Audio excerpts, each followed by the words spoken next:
But I should start this off properly. Emmanuel Cerro, What he said was, hello, my name is Emmanuel Cerro from the Cherokee Nation of Oklahoma. And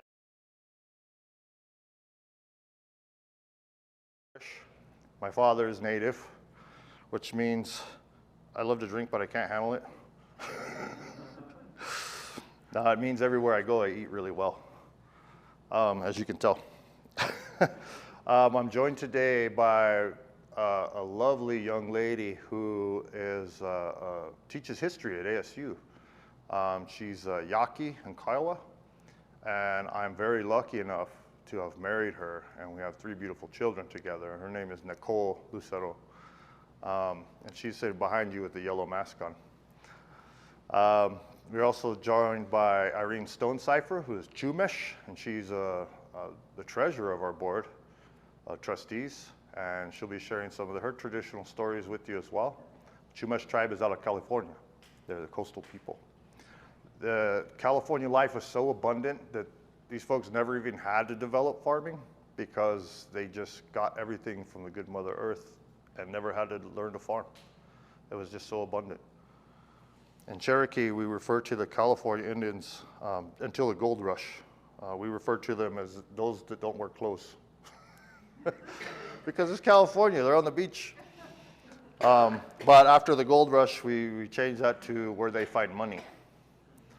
So, and we're also joined by Barb Carcula, who is our board president. She is from the Citizens Potawatomi Nation, who is now out of Oklahoma once they were removed, not unlike my own people, from their original homelands.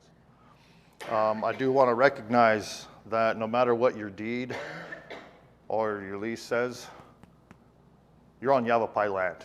This is Yavapai land. The Yavapai people, the Prescott Yavapai, are 3 blocks as a crow flies that way. There are less than 400 of them left because their government did their job so well. When they were removed, because during the Indian Wars, all Indians were bad Indians and they were all Apaches. And so they rounded them up, sent them to San Carlos, and the Army, in its infinite wisdom, after years of imprisonment, they said, holy smokes, these guys don't even speak the same language. Oops, we're sorry, you can go home now. When the Prescott Yavapai people came back here, there were only 6 families left. And they were placed under the watchful eyes of the soldiers at Fort Whipple. And today, like I said, there's less than 400 of them. But this is their land. I just wanted to do that land acknowledgement before we got started. But enough of that. Storytelling is done traditionally with indigenous people most of the time after the winter solstice. And the reason why we wait till after winter starts is because all the animals are sleeping. A lot of our stories have to do with animals, and we don't want them to get upset with us because we're talking about them. So we wait till they're all sleeping. It's also on the medicine wheel. Spring is your infancy and when you're born. Summertime is your teenage years and warmth and love, or at least you think you find love anyway. And then to the west is our adulthood. It's a time of change. The leaves change color. Those tadpoles change into frogs. It's a time of change. It's a time of your adulthood when you change into the human being you're meant to become. Some of us take longer than others. Like my good-for-nothing brother who's 42 years old and still lives at home. But as you move on that medicine wheel to the north is wintertime. And it's the time of our elders. It's cold outside. It's nasty outside. And you say, Grandma, Grandpa, tell me a story. So it's their time. So storytelling is done during the winter time for the most part. So we did wait until after the solstice, and of course we live in the 21st century, so we waited until after Christmas because everybody celebrates it because it's kind of a cool holiday. And so on the 27th is when we do this. And I'm going to start out with a story about what I have in my hand right here. Can anybody tell me what this is? Eagle feather? Eagle feather, that's correct. This is a golden eagle feather. Long ago, there was a young warrior who was worried about his people, and he wanted to deliver a prayer straight to the Great Spirit, deliver it directly to him, because the prayers that they were doing down in the village weren't working. So he got himself up and decided to go into the Smoky Mountains, where my people are from, the Appalachian Mountains. And he clomb as high into the mountains as he could go. The air started getting very thin. It was getting difficult for him to breathe. He used to go in high as he can go, high as he can go. And he gets all the way up to close to the top of the mountain, and he couldn't go any further. And along comes this Yona, a bear. And Yona says to the young warrior, says, "Two-legged, what are you doing here? You don't belong up here." The warrior tells the bear, "I'm trying to deliver this prayer directly to the Creator, and I can't go any further. I need your help." So Yona says, let me see what I can do. So the bear takes the prayer from the warrior, and he goes up all the way to the top of the mountain. He gets all the way to the top, and there's a single tree growing really high on the top of the mountain. And he gets up there, and the bear can't go any higher, and he looks up, and there's eagle nesting up there. A wahali eagle, which is my youngest son's name, Wahali. Wahali looks down at him and says, "Bear, what are you doing up here? You don't belong here. You belong down there in the forest, in the tree line. There's nothing up here for you." Bear says, "I'm trying to deliver this prayer for the two-leggeds. They're very desperate, and they want to give it directly to the Creator himself." The eagle says, I'll see what I can do. So he takes the prayer. And a wahali in Cherokee means he flies the highest. So eagle flies as high as he can go, as high as he can go. And he can't get all the way to the Creator. The highest he can get is close to the sun. So he goes up to the sun, and the sun's like, "Eagle, what are you doing here? You don't belong here. You belong down there, flying amongst the clouds."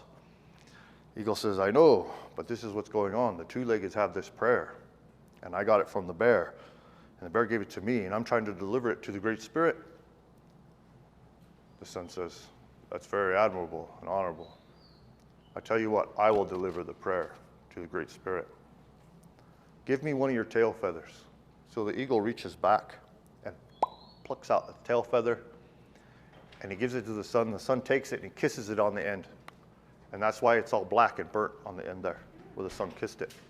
And he gave it back to the eagle. He said, "Take that back down to the two-leggeds. And from here on out, this will forever be the symbol of their connection to the Creator." So that's why the eagle feather looks the way it does, and that's why it is so important to most Indian people, no matter if you're Mexica Azteca, or Yaqui, or Cherokee, or Sioux, or Navajo, or whatever, or even Inuit, as you know as Eskimo. This is important to all Indian people, all indigenous people. So it's also the highest honor. So when you see people at festivals wearing war bonnets and stuff like that, that's no good. That's the same thing as somebody walking around wearing soldiers' medals and not ever earning them. They call it stolen valor. There's actually a law against it. So when you see somebody wearing a headdress, let them know that they shouldn't be doing that and what it really means, because this is very special. Now, if any of you who are not indigenous or do not have a card, even if you are indigenous, you can get in a lot of trouble having one of these guys. So if you see one laying around, take it as a blessing, and don't get caught with it, because a park ranger will slam you. But I'm going to go ahead and invite my beautiful wife up here and see what she has and is willing to share with us from her own Yaqui culture. Honey, you want to come up here?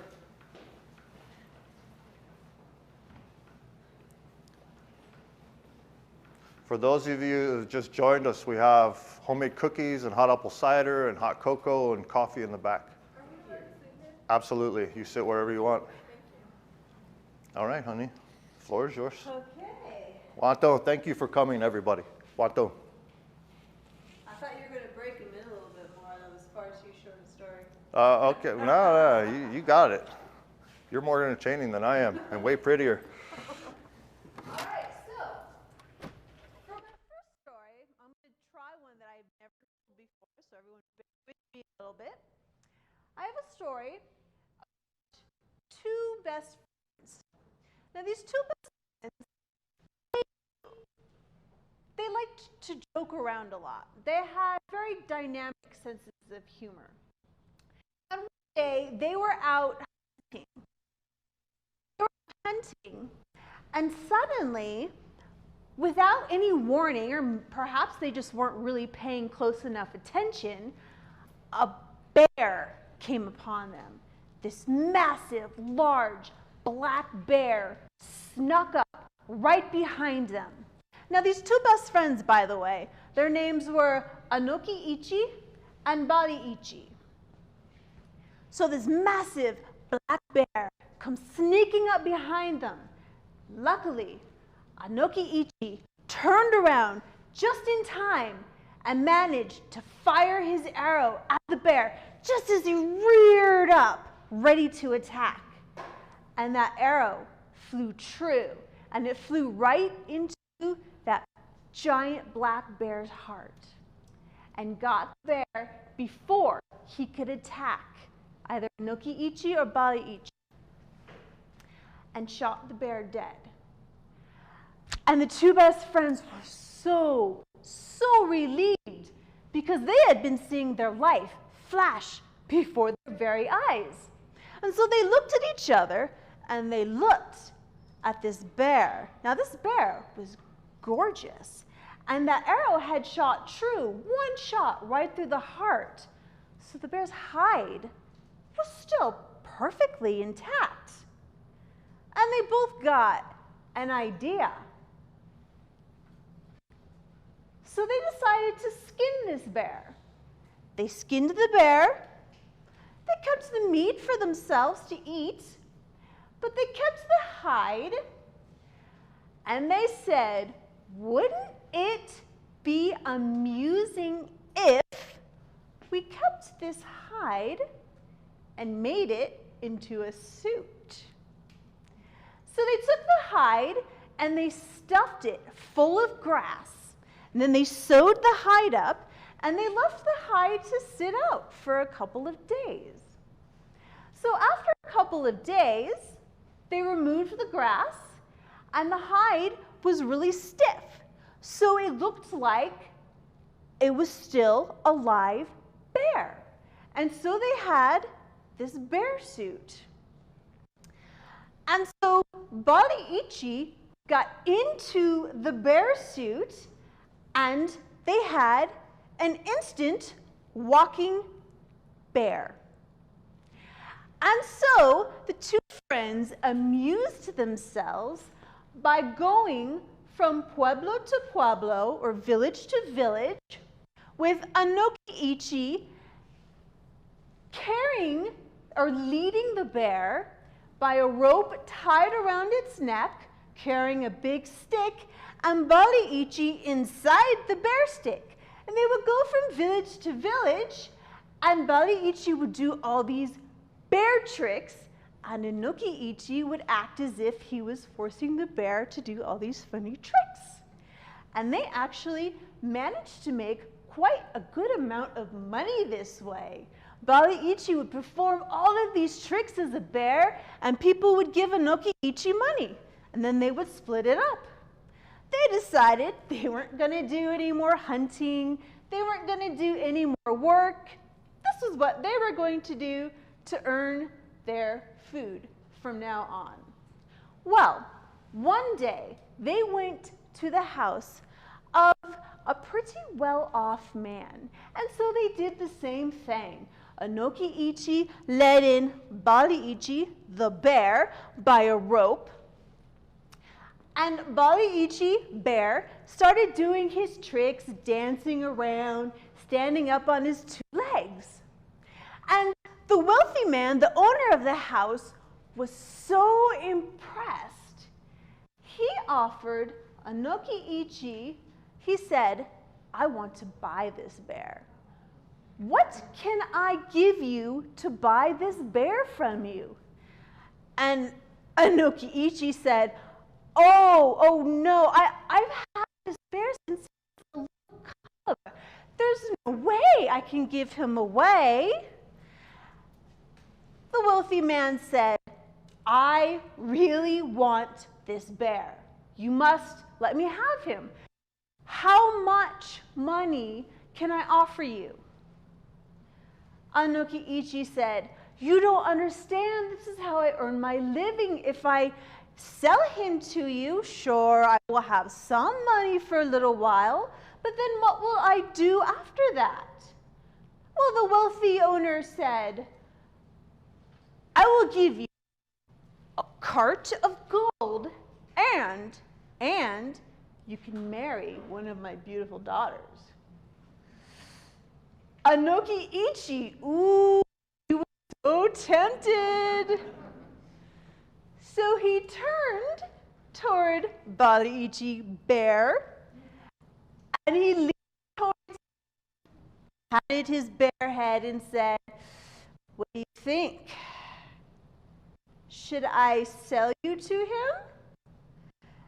And Baliichi stood up with his big bare head, shook it vigorously, and tried to look as pitiful as he possibly could. Well, Anoki Ichi turned to the wealthy owner of the house and said, okay, for a cart of gold and marrying your daughter, you can have him.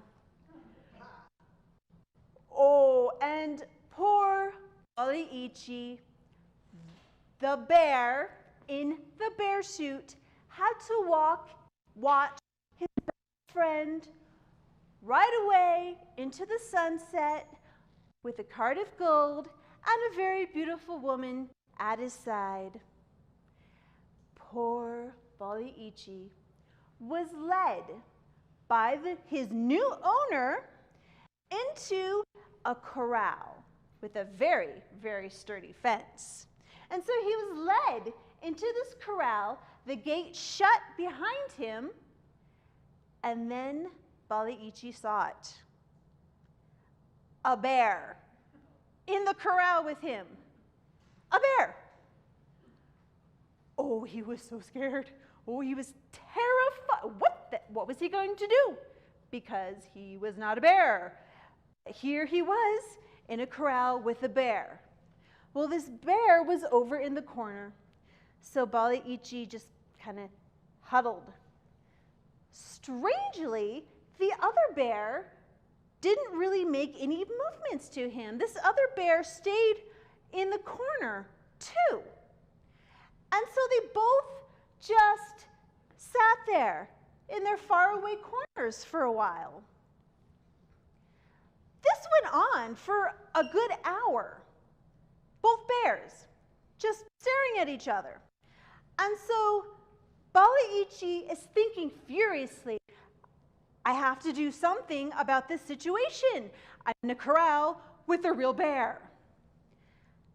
And so slowly, almost as if Baliichi and the bear had come to the same conclusion, they both very slowly start coming towards each other.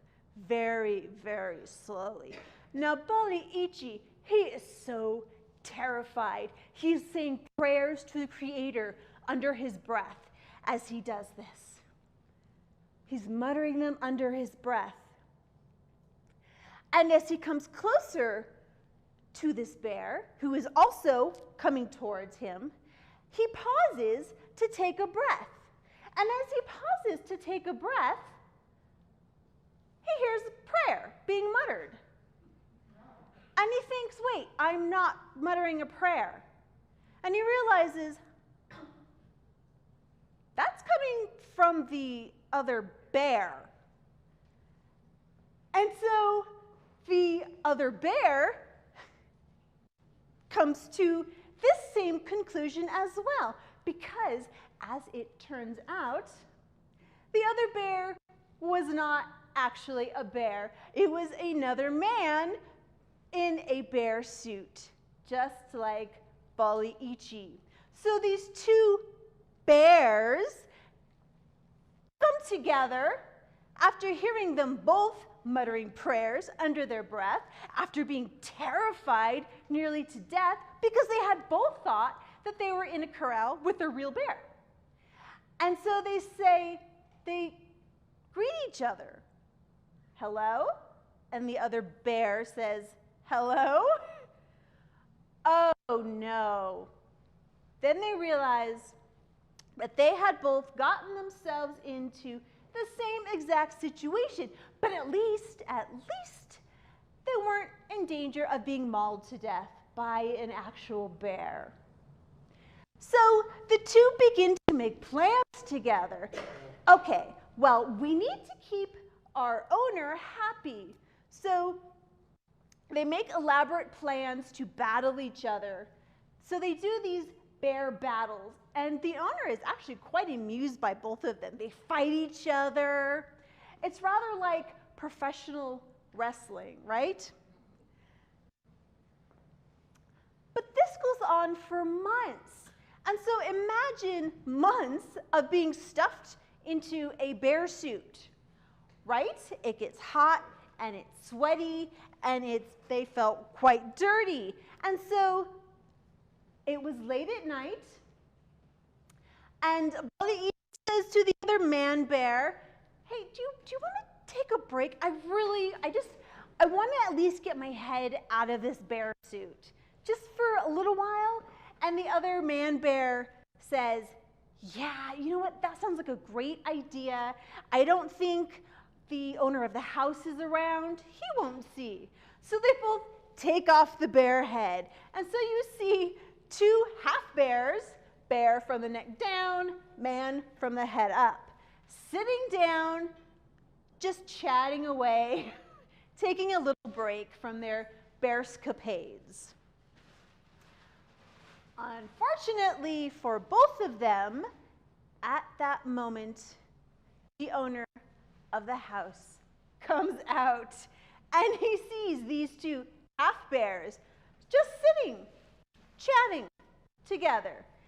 And he then realizes what happened, that he had been completely and utterly tricked, that these weren't in fact well-trained bears. These were not dancing bears. These were actually men in bear suits. And he was so furious, he got out his bow and arrow, and he tried to shoot them both. And the two bear men were so terrified that they managed to jump over the fence. They had arrows in their butts as they ran away, but they did manage to escape. And that is the end of my first story.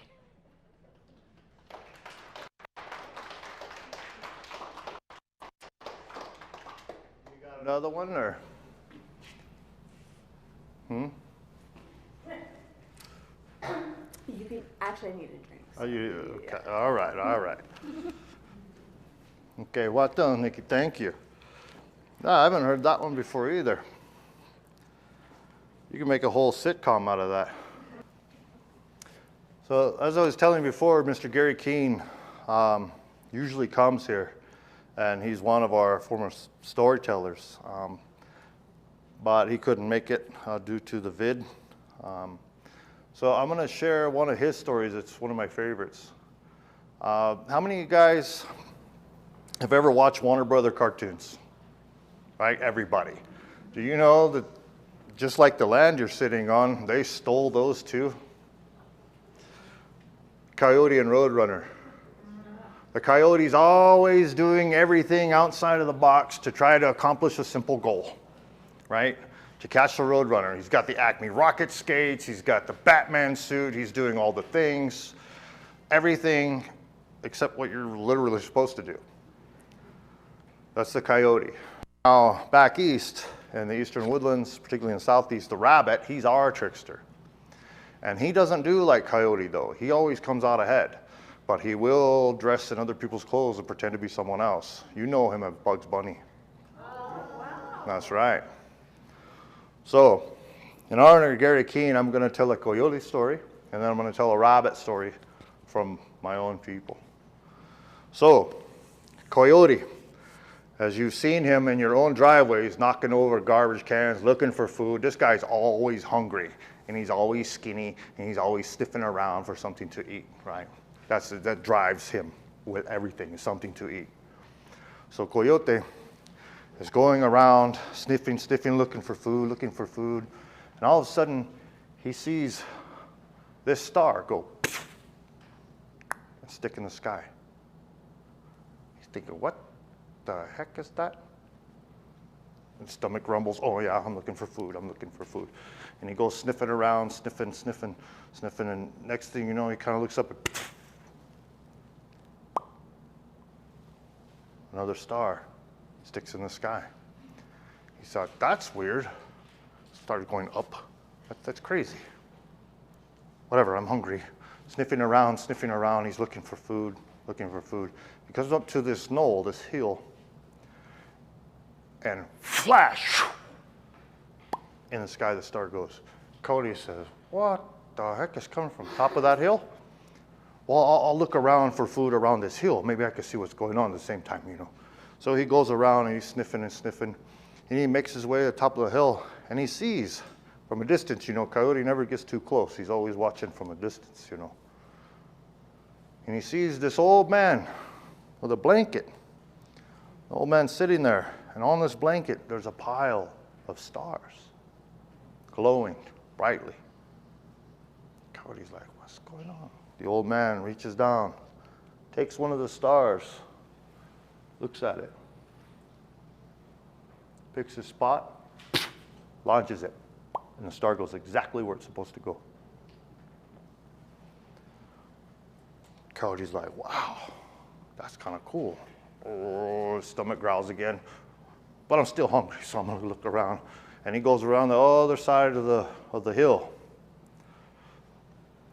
And he sees the old man once again reach down, grab another star, look it over real good, choose another spot. Star sticks there in the sky.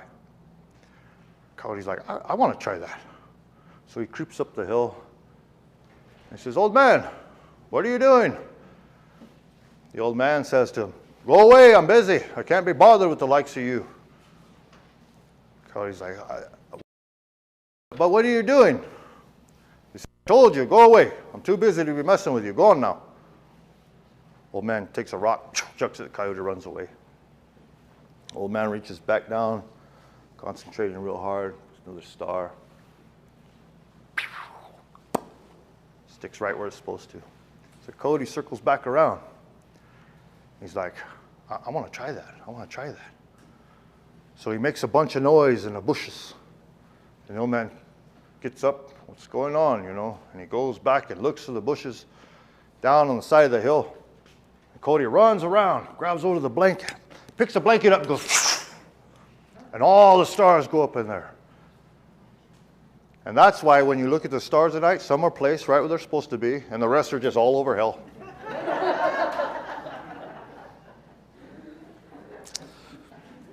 All right, so now for a rabbit story.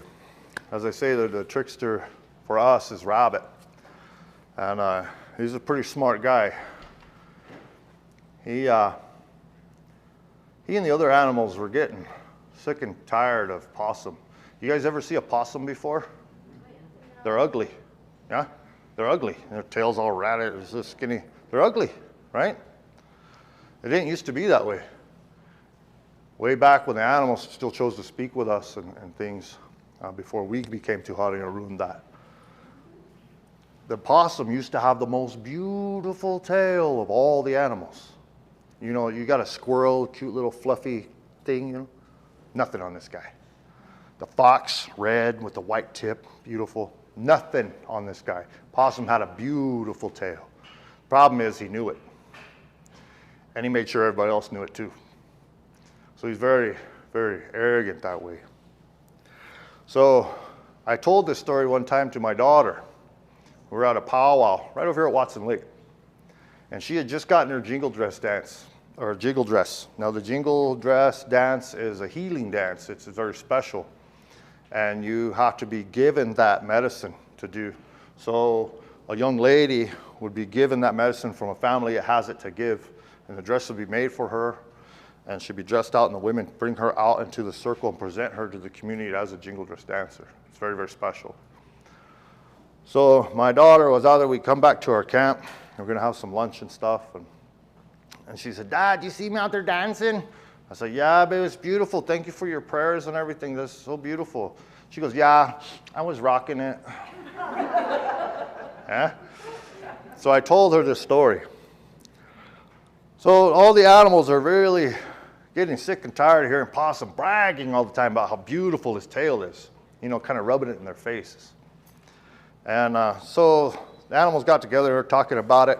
Now Rabbit says, you know what, I got a plan. We're going to fix this guy real good. And the other animals are like, what are you talking about? He said, well, we're going to put on a dance. And we're going to invite Possum to be the head man. He's going to be the head dancer. The other animal's like, are you kidding me? That's going to swell his head even more. This guy's already, you know, full of himself. He's like, no, no, no, no. Trust me. I got this. So they agree. So they start building up the arbor around with a big circle, the east gate, because that's where we come in. That's where our prayers go out. That's where we come in. Big hole in the east gate there.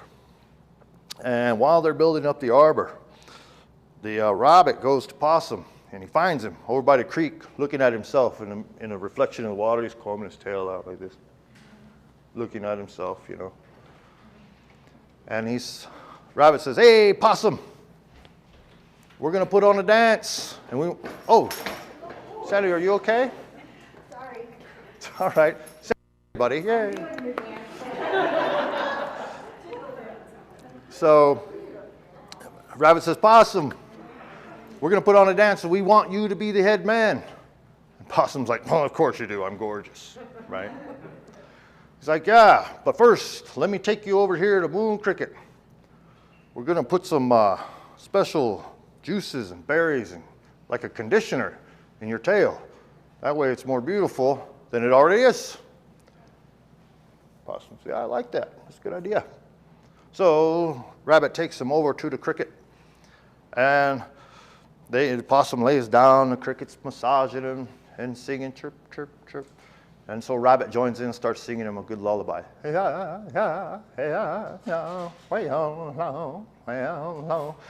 Possum soon starts to fall asleep. Now, if you ever left a wool blanket out and the crickets got to it, you know what happened next. That cricket proceeded to cut every hair off of that possum's tail. And then they took and wrapped it up in some birch bark. Wrapped it up real nice. Some birch bark, put some twine around it, hold it together. Just about then, Possum starts to come awake. He wakes up. Oh, what's going on? He looks back. Wait, whoa, what's going on? Why are you my tail covered? Rabbit said, don't take it off.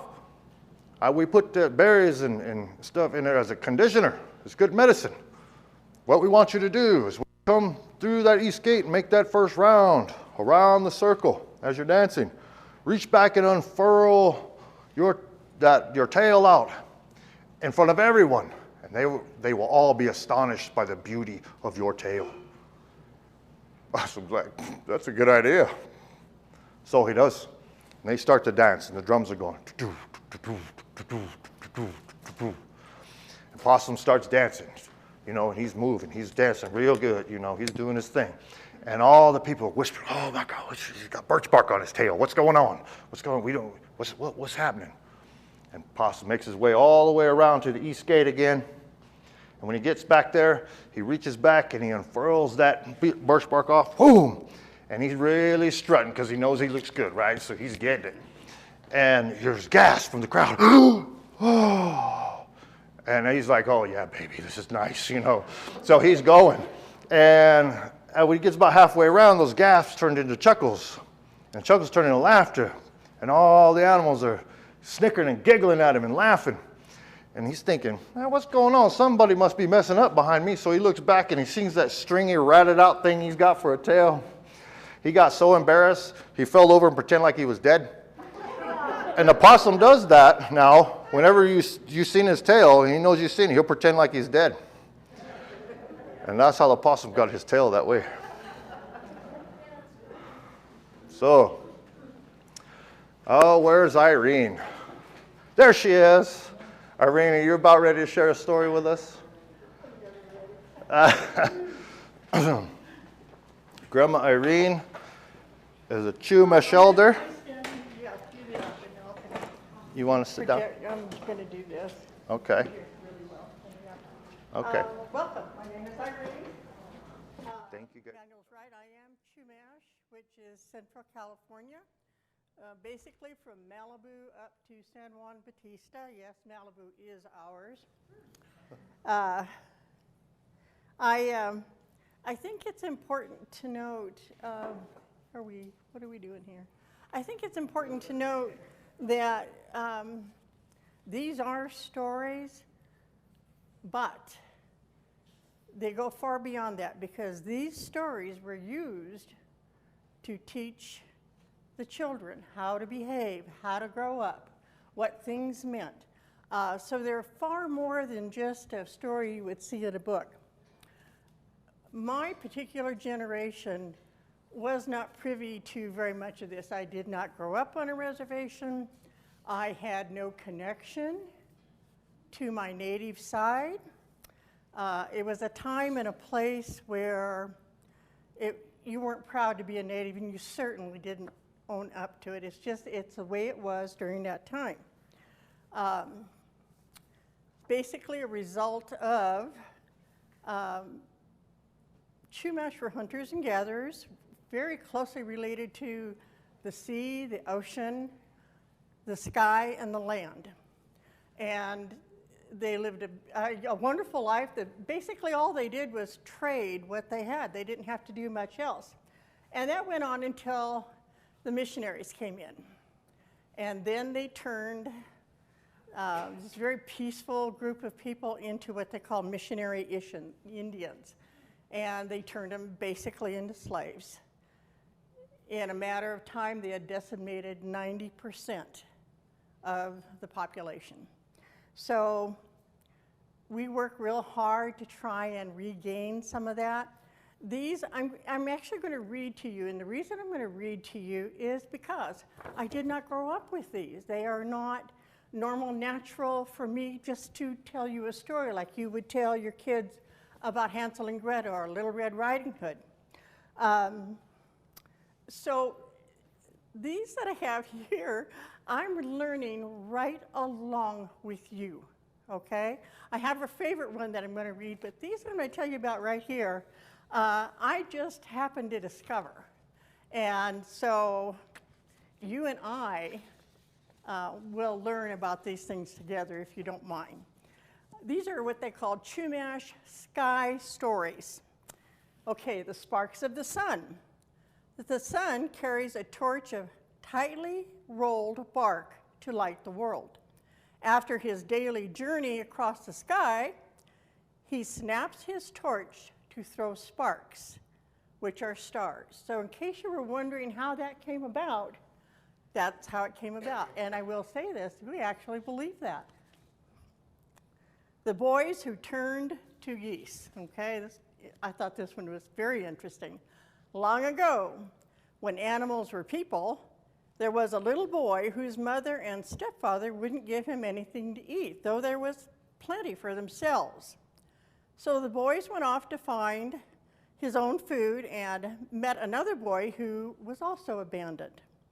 Raccoon came along, felt sorry for the boys, and helped them dig roots to eat. In the next few days, 5 more hungry abandoned boys came by, and they all went to stay with Raccoon in the Temescal, which is another word for what we call sweat house or sweat lodge.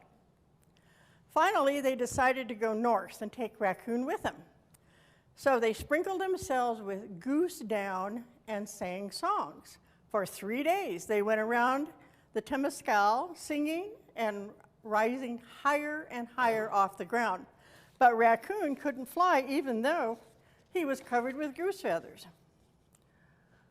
All the mothers came to see the boys and begged them to come down, but they refused. They all turned into geese and flew away to the north to become the 7 stars we call the Pleiades.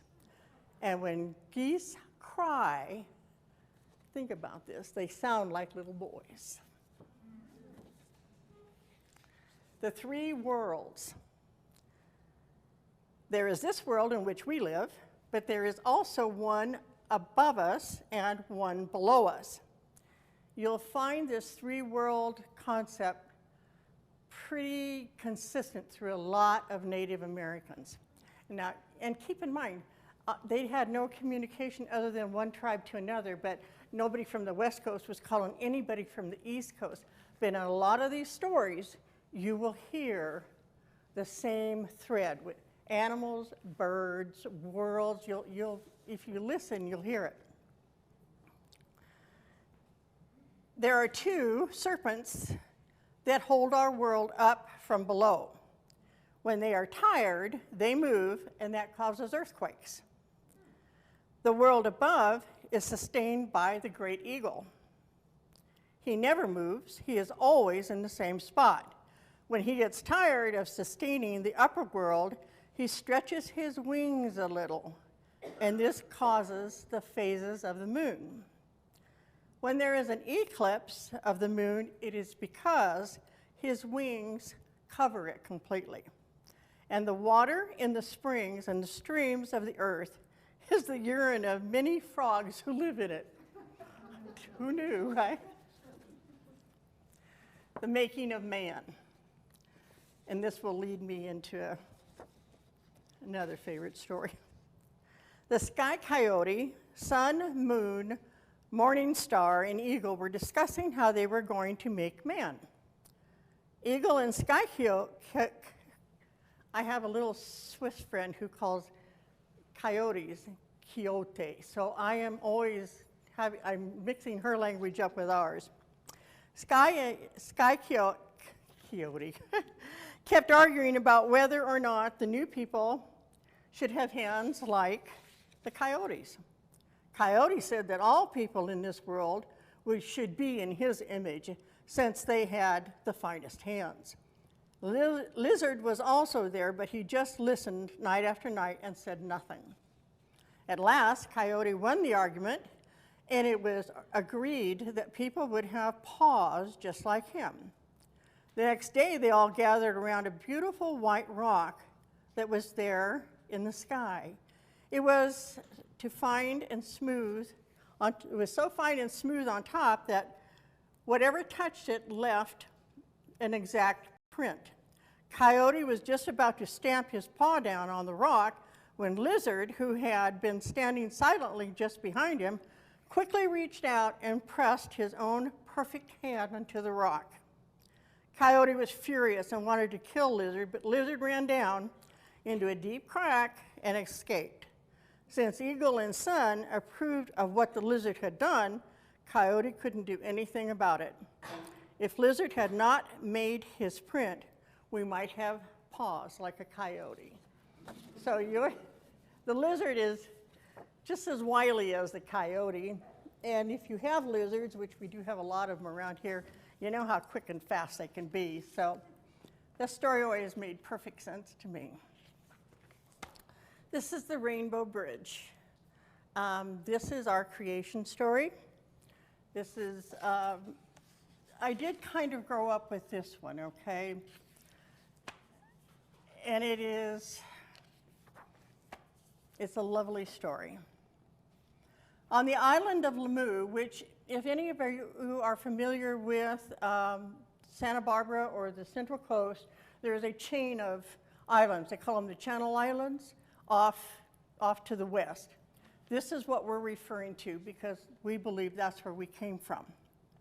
On the island of Lamu, where the heavens touch the sea, Hutash, the earth goddess, walked alone. The birds and sea lions, flowers and trees, all were her friends, but still Hutash was not happy.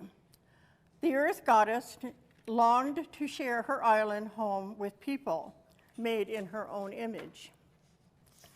When the time was right, Hutash climbed the highest mountain on Lamu and gathered seeds from a sacred plant. Casting the seeds before her, she spoke, "As these are seeds scattered upon the earth, so shall there be people." The seeds took root when the fertile soil and grew into plants, but when they opened, instead of flowering people, male and female, young and old, stepped forth. This was the beginning of the Chumash, so we believe that we were planted and grew. The earth goddess was pleased with the people. They were like her children, and she loved them. That night, Hutash raised her arms and called to her husband, the Milky Way. Great wise sky snake, behold Chumash people who are beautiful and strong of limb. Hearing her call, Sky Snake wrapped himself in a cloak of light and came down from his place in the heavens. He moved among the sleeping Chumash and looked into their faces. Sky Snake's heart went out to the people, and he loved them as if they were his own children. It is true, he said, the Chumash are beautiful and strong, but see how they sleep on the cold ground and have no warm food to eat. Sky Snake returned to his home in the heavens and made a gift for the people. Opening his mouth, he stuck out his tongue and sent a lightning. The lightning struck, and the first fire began. Awakening from their cold sleep, the Chumash gathered joyfully around the fire. They danced and sang many praises. In the moons that followed, they learned how to keep the fire burning so that no one was cold at night, and they learned how to cook their food on the glowing embers.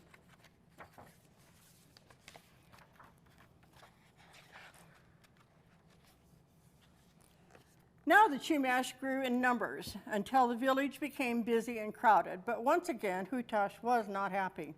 Too many children trampled flowers and frightened animals away. Too many mothers cooked on fires and sang to their infants.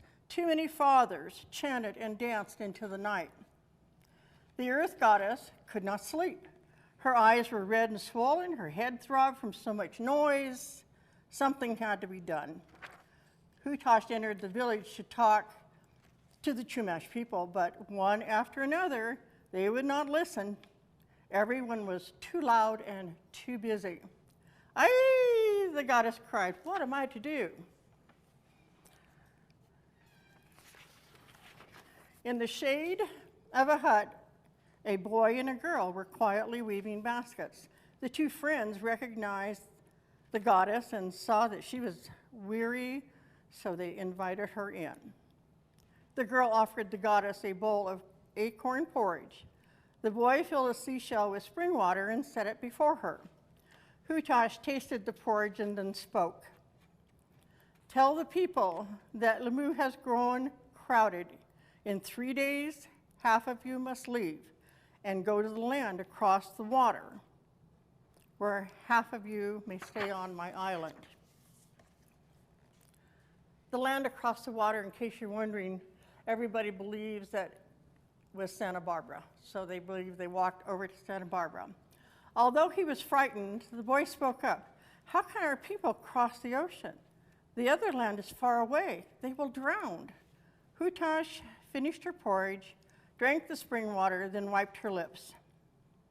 "Tell the people that in 3 days I will build them a bridge.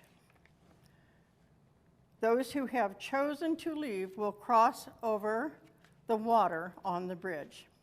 Without looking back, the goddess left the hut and climbed the highest mountain on Lamu.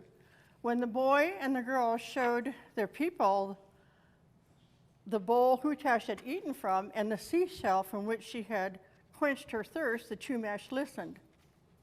That day, they held a great council and decided who should go to the new land and who should remain on Lamu. In 3 days, the village awakened to a wondrous sight. A rainbow bridge stretched from the highest mountain of Lamu to the highest mountain on the land across the water. Soon, families began to gather at the bridge. The girl's family was first in line. The boy's family followed behind. When it came time to cross over, some of the Chumash were afraid, so Hutash gave them her blessing. "Go forth and fill the world with many children," she said. With her blessing in their ears, the people began to journey across the rainbow. Halfway over, the boy grew curious. How can people walk through the sky on such a bridge, he wondered. Looking down through the rainbow at the rolling waves and the swirling fog, the boy grew dizzy. Although he tried to walk straight, he lost his balance and tumbled off the bridge. As he fell, he called out to the girl for help, but she did not hear. The boy was not alone. Some of the other Chumash also had looked down and were falling into the sea. On the island of Lamu, the earth goddess heard their cries and saw that they were drowning. Chumash loved the people and could not bear to lose a single one. With a wave of her hand, the goddess swept away the fog and calmed the seas. And then she spoke.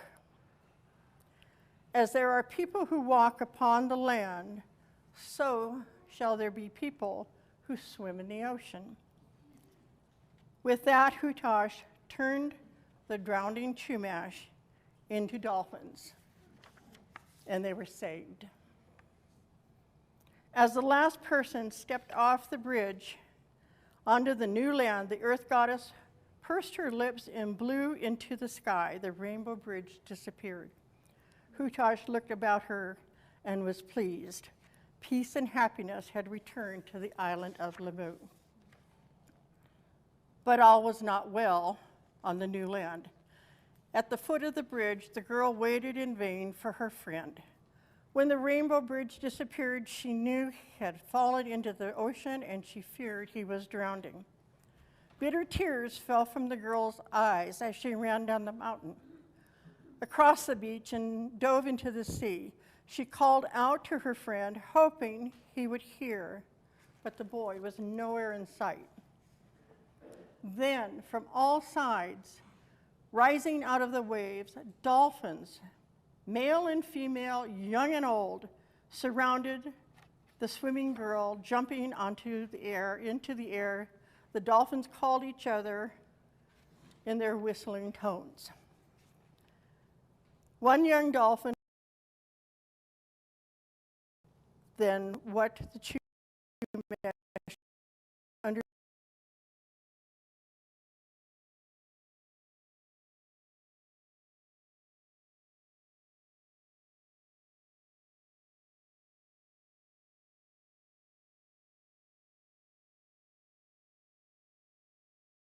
I've ever been out on the ocean, out on a boat, been where there's dolphins. You have likely seen pods, hundreds and hundreds of them, and they swim with you. So we believe that dolphins are Chumash people. Thank you.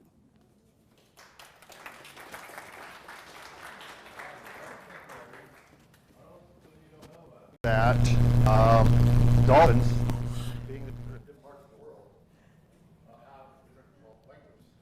Those chirps, beeps, and whistle things are actually a language. They communicate that way between each other.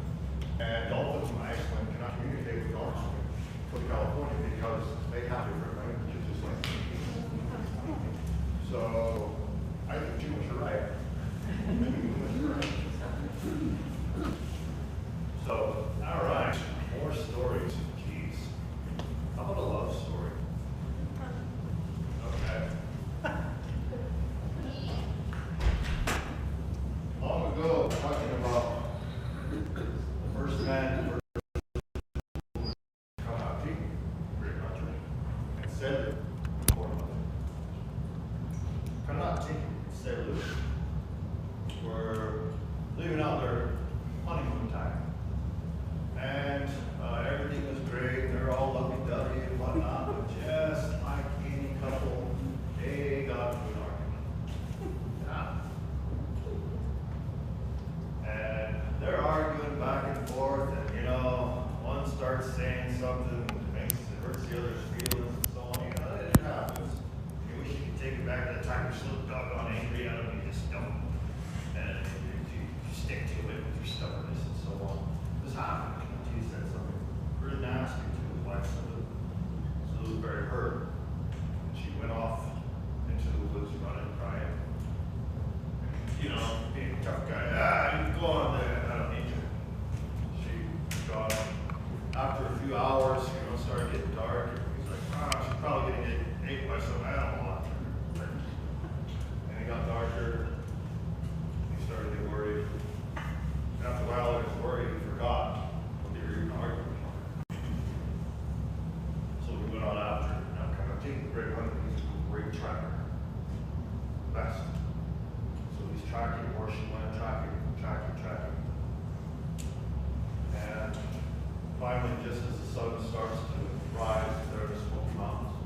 sorry, two, and you look back and forth, and they kiss and they make love right there in the deep forest.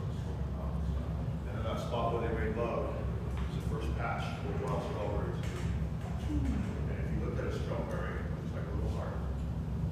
An actual heart, not a heart shape. An actual heart. And as Cherokee people, we like to keep strawberries in our house all the time. Picture of strawberries and strawberry preserves. My wife and I would do chocolate chip strawberries on Valentine's Day. The strawberries remind you, even though you're arguing, you got these words, hurtful words to each other, so on. You need to remember why you love each other.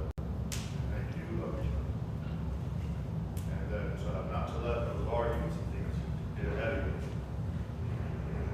Ruin yourself, ruin your lives. So we do keep strawberries.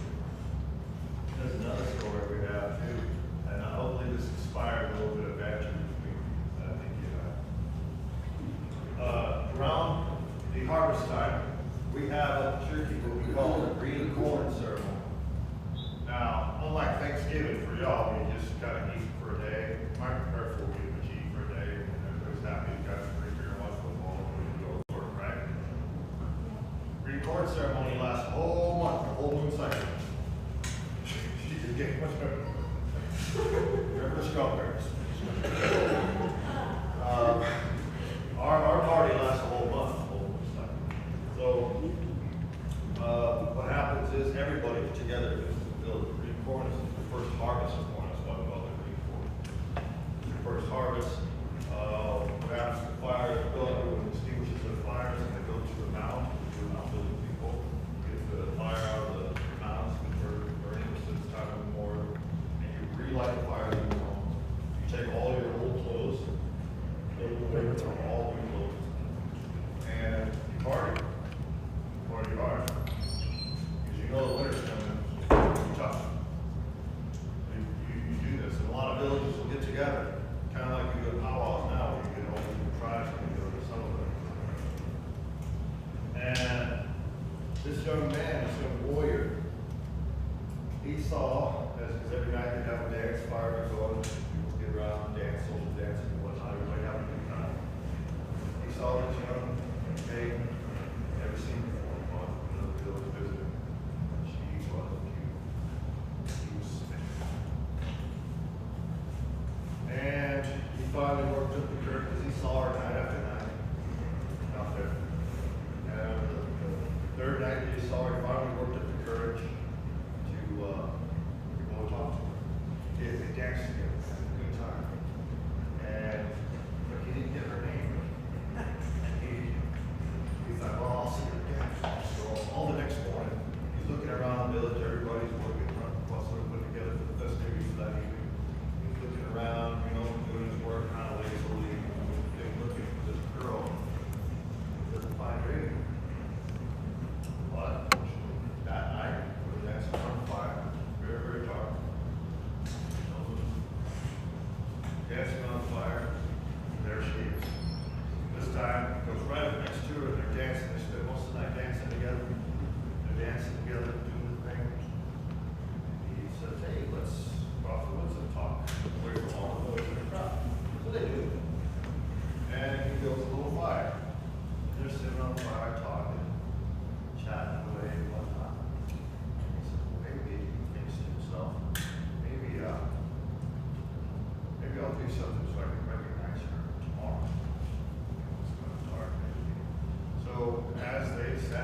skins them, hands are beat out, all the blows, tools, everything. His family takes the skins, cleans them up, porcupine quills, quilled on, makes this beautiful dress. And when he does, he goes to present it to her, and it's way too big, so she got really thin. So it's way too big. He's like, so he won't be deterred. He goes back, and this time he goes 2 years, and then it's a very small dress, it's a mixed dress, and then he comes back, and this time it's too small because she was broke. The moral of the story is, you're never going to satisfy what a woman wants.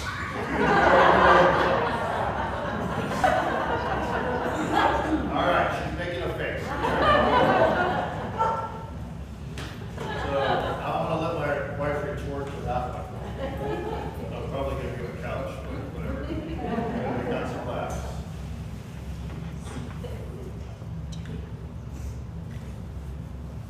Oh, is she next? Yeah. Oh. Sorry. Okay, technical difficulties. Storytelling, as I said at the beginning, is something we share cross-culturally. Where you're from, where your ancestors are from, storytelling is how we spoke the news, how we told stories of how to behave or how not to behave, carries sense. And all those ones are you ready? My love. I don't know if you saw me, but I have a very sweet story in return.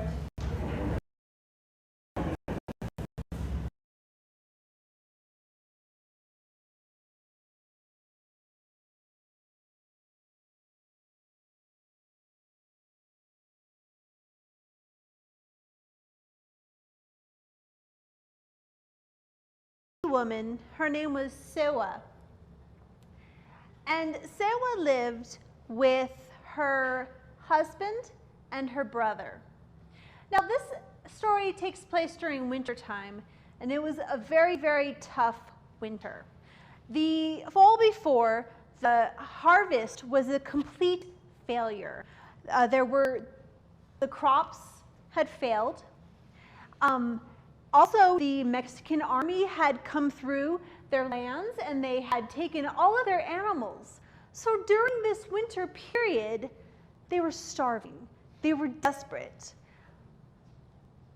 Sewa and her husband and brother had no food to eat. So the husband and brother, they came up with a very, very desperate plan. One night, they went out and they decided that they were going to steal somebody's goats. So they went to a neighboring house in the middle of the night to steal goats. Now Sewa's brother, just in case, took his pistol. He didn't know if something would happen, but he didn't want to take any risks that they wouldn't be going back home to Sewa with the food. So they went out. They went into the goat pen, and they were untitled, but they were very, very unlucky because the father who lived in the house, the master of the house, he hadn't been able to sleep that night. So he had heard rustling. He had heard Sewa's husband and brother rustling in the goat pen. And so he went outside to see what was up, and that's when he saw them. That's when he saw Sewa's husband and brother. And he went out there and he yelled at them, "What are you doing? Why are you stealing my goats?" And it startled them so badly. And so his brother made a terrible decision in the heat of the moment. And he lifted his pistol and he shot the owner of the house. Unfortunately, it was a very good shot. And the owner of the house died. Now, with the loud ring of the pistol, the wife of the house woke up. And she saw this, and she screamed. And her children woke up also. And so Sewa's husband and brother were caught. They were caught, and they were taken. They were taken to the authorities. They were taken to the chief of the village. and Sewa was informed of what had happened. So she went into the village, she went to see the council, and she was told that her husband and brother would have to pay for their crime of murder, that her husband and brother would both be executed. And Sewa got down on her knees and she begged, she pleaded for mercy. Please, please, can you not spare their lives? And the village council, they conferred for about 10 minutes. And then they went back to Sewa and they said, we know it was an accident. We know that you were desperate, but still a life was taken. Therefore, we will spare one life. Sewa, it is up to you to decide which life we shall spare. Sewa hung her head in thought. And then she lifted it up and she said, spare my brother. I can get another husband. I can't get another brother.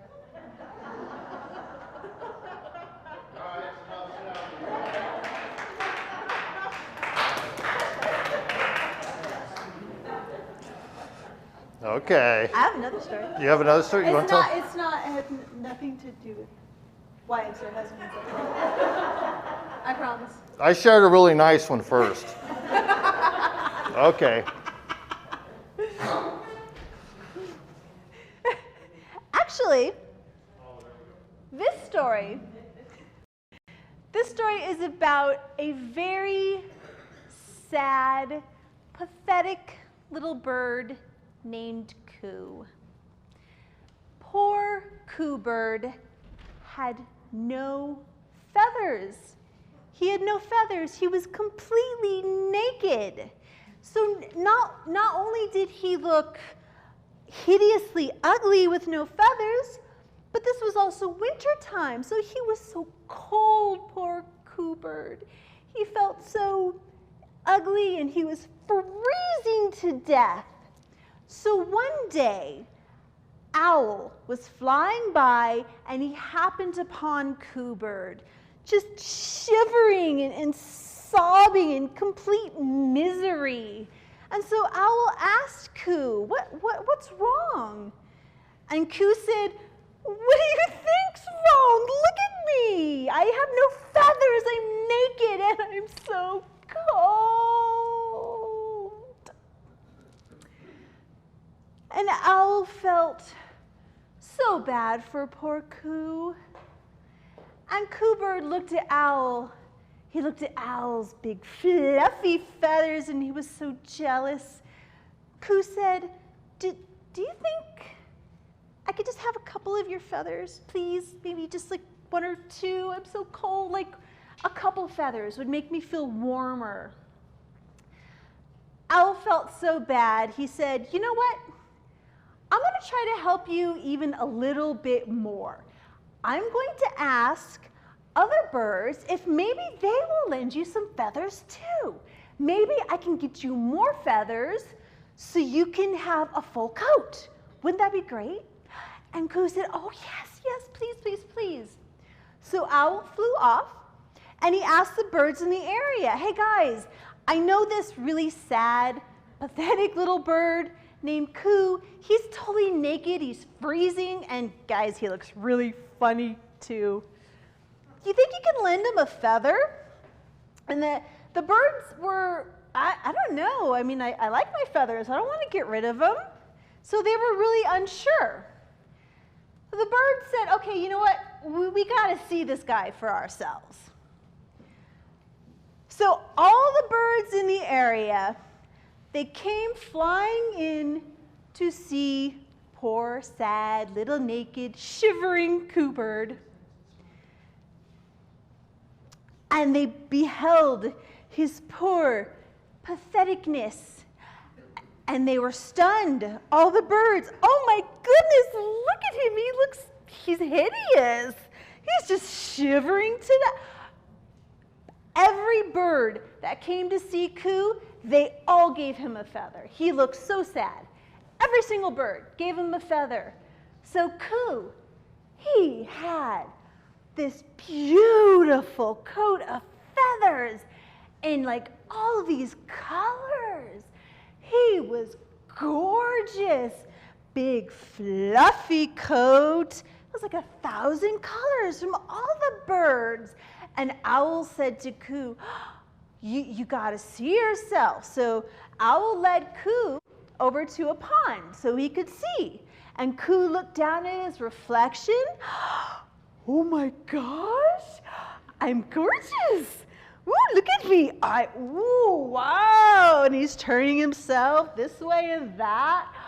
And Ku was, guys, thank you so much. I promise in a year's time, I will give you back your feather. I promise in a year, you will all get one feather each.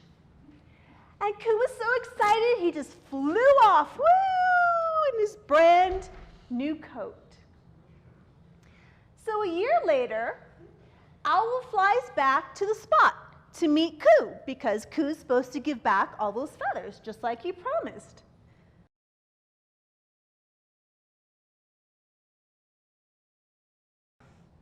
Still no Ku. Ku never came back. Ku never gave those feathers back. He just disappeared. Nobody knows what happened to Ku. But at night, you can still hear owls searching for Ku. Ku, Ku, Ku.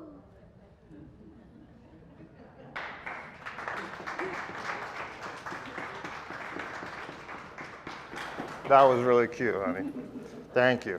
Thank you for not man-bashing anymore. Okay, our next storyteller is Barb Carcula. She's the president of our board of trustees, but she is a member of the Citizen Potawatomi Nation, now in Oklahoma. So we got two Okies for you here, myself and Barb. And she's having issues with her earring and mask. Take out my earring. I know, it's just horrible, isn't it?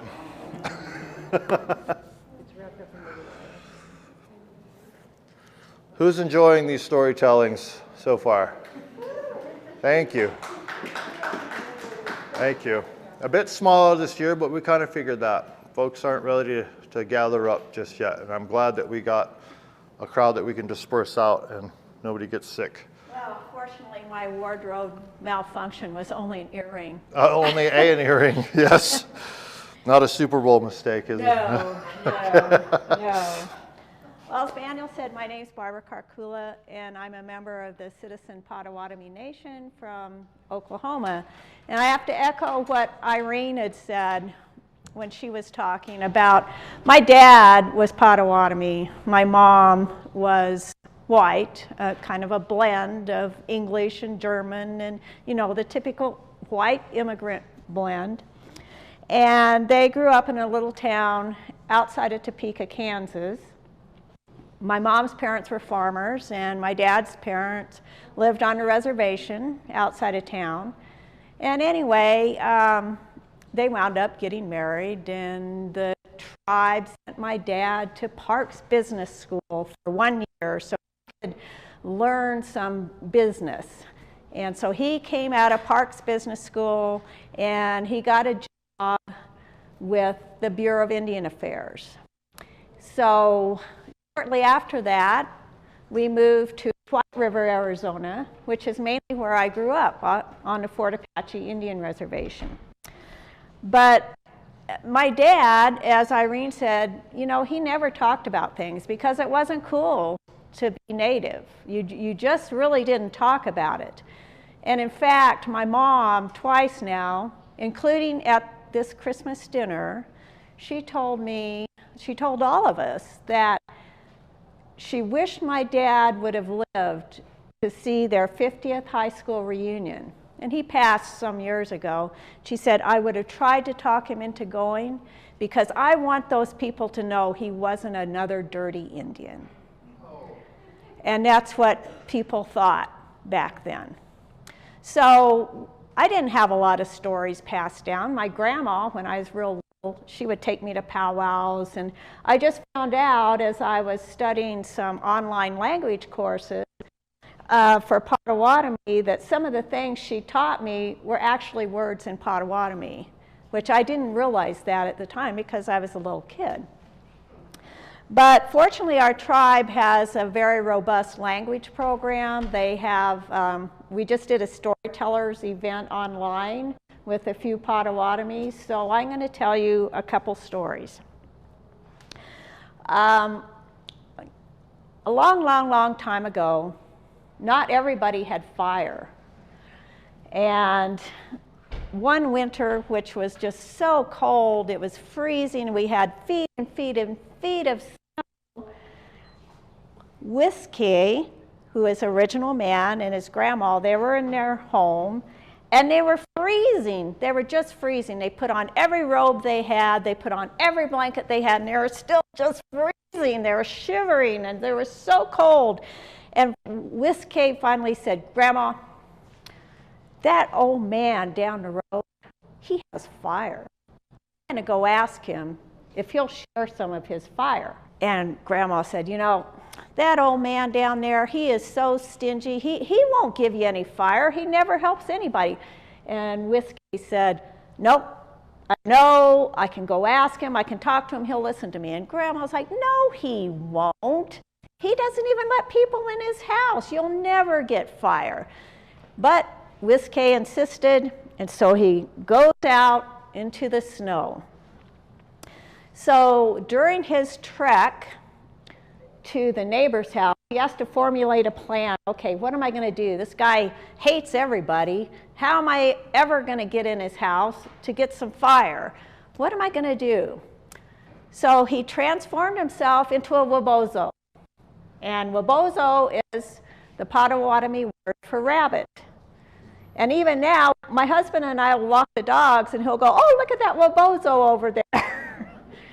So Whiskey decided, I'm going to transfer myself into this cute little wabozo. So he did that, and he hops along, and he gets to the tree line, and he can see the neighbor's house. And he can see there's big smoke of that chimney, and he knows that guy has got a big old fire going. So he's thinking, okay, how am I going to do this? How am I going to do this? So at that moment, the old man's daughters come out. And he said, oh, I know. I'm going to get these little girls to take me inside. So he's at the tree line, and he's like, oh, I'm so cold. I'm so cold. I'm going to freeze out here. Can somebody help me? And nobody pays any attention. And so the girls go in, except the littlest girl stays outside, and she's thinking, did I hear something? And Whiskey, who's the wabozo now, he thinks, man, I got to up my game. And so he hops out, just dragging his foot, and hops out away from the tree line, gets out in the open, and he goes, oh my God, I'm going to die! I'm so cold! Help me! Help me! I don't want to die! And the little girl is like, oh my gosh, here's this poor little cute rabbit. And of course he's like, oh please, help me! So she goes over, and she picks him up, and she puts him underneath her robe. And he's like, oh, I'm still so cold, I'm so cold, I'm gonna die. And the little girl says, don't worry, little rabbit, you're so cute, you're so cute. I'm gonna take you inside, and you're gonna get warm. So the little girl takes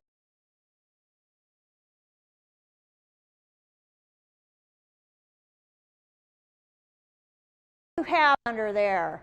Nothing, it's okay. No, what are you bringing into my house? I don't want anything coming in this house. People try to steal my fire. Take it out. No, please, please, it's just a little bunny. He's so cold, he's so cold. and the father, well, you know, he's worked all day, and then he comes home, and he's dealing with 3 girls that he's just at his wit's end, and they've made him so tired, he's in his chair by this big roaring fire, and he falls asleep. And so the girl's sisters say, hey, come help me with dinner. So the little girl takes the rabbit out of her robe, and she puts it down right in front of the fire. And so Whiskey's going, oh, you know, okay, this is going to be my chance. How am I going to do this? Well, at that moment, the fire was so big and roaring that a big ember popped out of that fire, and it went back on Whiskey's rabbit coat. And he's like, oh, I've got it, I've got fire. So he gets up and he runs out the door, and it wakes up the old man. And the old man says, what are you doing? You're taking my fire. Come back here. You can't have that. But the rabbit can go very fast. And he hops down the road. And during that time, he's hopping down the road. He gets back to Grandma's house. He transforms back into Whiskey, original man. He goes, Grandma, quick, there's an ember, get the kindling. So Grandma rushes and she gets kindling and she touches it to the ember on Whiskey's back. And she's able to light these logs she's prepared because she thought maybe he could talk him out of some fire. And they soon had a roaring fire. And that's how the Potawatomis got fire.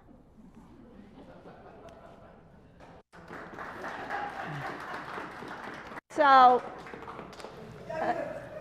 another story about Whiskey, you know, sometimes he was really smart and had plans, and other times he just wasn't thinking right. And so he's walking in the woods one day, and he is so hungry. He hasn't had anything to eat in forever. And so walking through all the trees, and he comes out, and there's a clearing there. And in the clearing, there's a pond. And on the pond, there's a whole bunch of ducks. He's going, oh, ducks. I like ducks. And he thought, okay, how am I going to catch these ducks? And he thought, okay, I'm going to pull out my bow and arrow, and I'm going to shoot these ducks. No, I can't do that, because if I shoot one duck, all the other ducks are going to fly away. And then I'm only going to have one duck to eat, and that's not going to be enough for me. So I am super hungry. What am I going to do? So he's thinking, and he decides, okay, before I kill any of those ducks, I've got to keep them from flying away. So he reaches back, and he pulls out a cord. And he sneaks around to the other side of the pond. And he very, very quietly gets into the pond. And he goes under the water. And you know how ducks swim. All this is going on under the water. Well, he gets the cord, and he ties one leg of each duck in a long line. He's got them all tied on this cord. And all of a sudden, the ducks are like, what is going on here? And they fly up out of the pond, they fly up in their V, and here's Whiskey holding on to the cord at the end of the V, and he's up in the air, and he's getting higher and higher and higher in the air. He thinks, I can't go any further. I'm going to get killed if I fall off of this V. So he lets go of the cord, and he tumbles and tumbles and tumbles, and he tumbles all the way down, and he lands head first into a hollowed out stump. And he's got his legs kicking in the air, and he's like, man, how am I going to get out of here? Because his arms are trapped, and he couldn't get out of this stump. Well, he's looking around the stump, and he sees this little hole, and he thinks, that's a woodpecker hole. If I can get the woodpecker to come back, he can peck me a bigger hole, and I'm going to get out of this stump. So he's calling, brother woodpecker, come help me, come help me. So pretty soon, a woodpecker comes, and he says, well, what do you want? What are you doing? You look stupid here. Your legs are kicking out of this stump. What's the matter with you? He said, please, Brother Woodpecker, just peck a bigger hole so I can get out. So the woodpecker says, well, all right, but you know, you need to think about what's in it for me if I do this for you. I'll reward you. Don't worry, I'll reward you. I will make you a beautiful bird. The woodpecker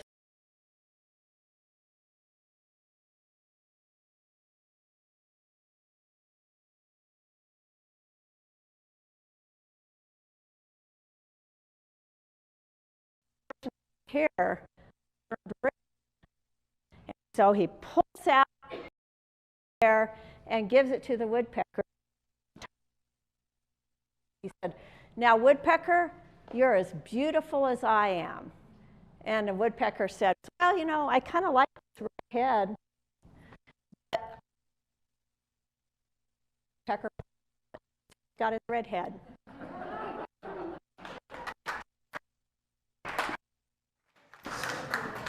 Thank you, Barb. Thank you. You got some more for us later? Yeah. Oh, wonderful. All right.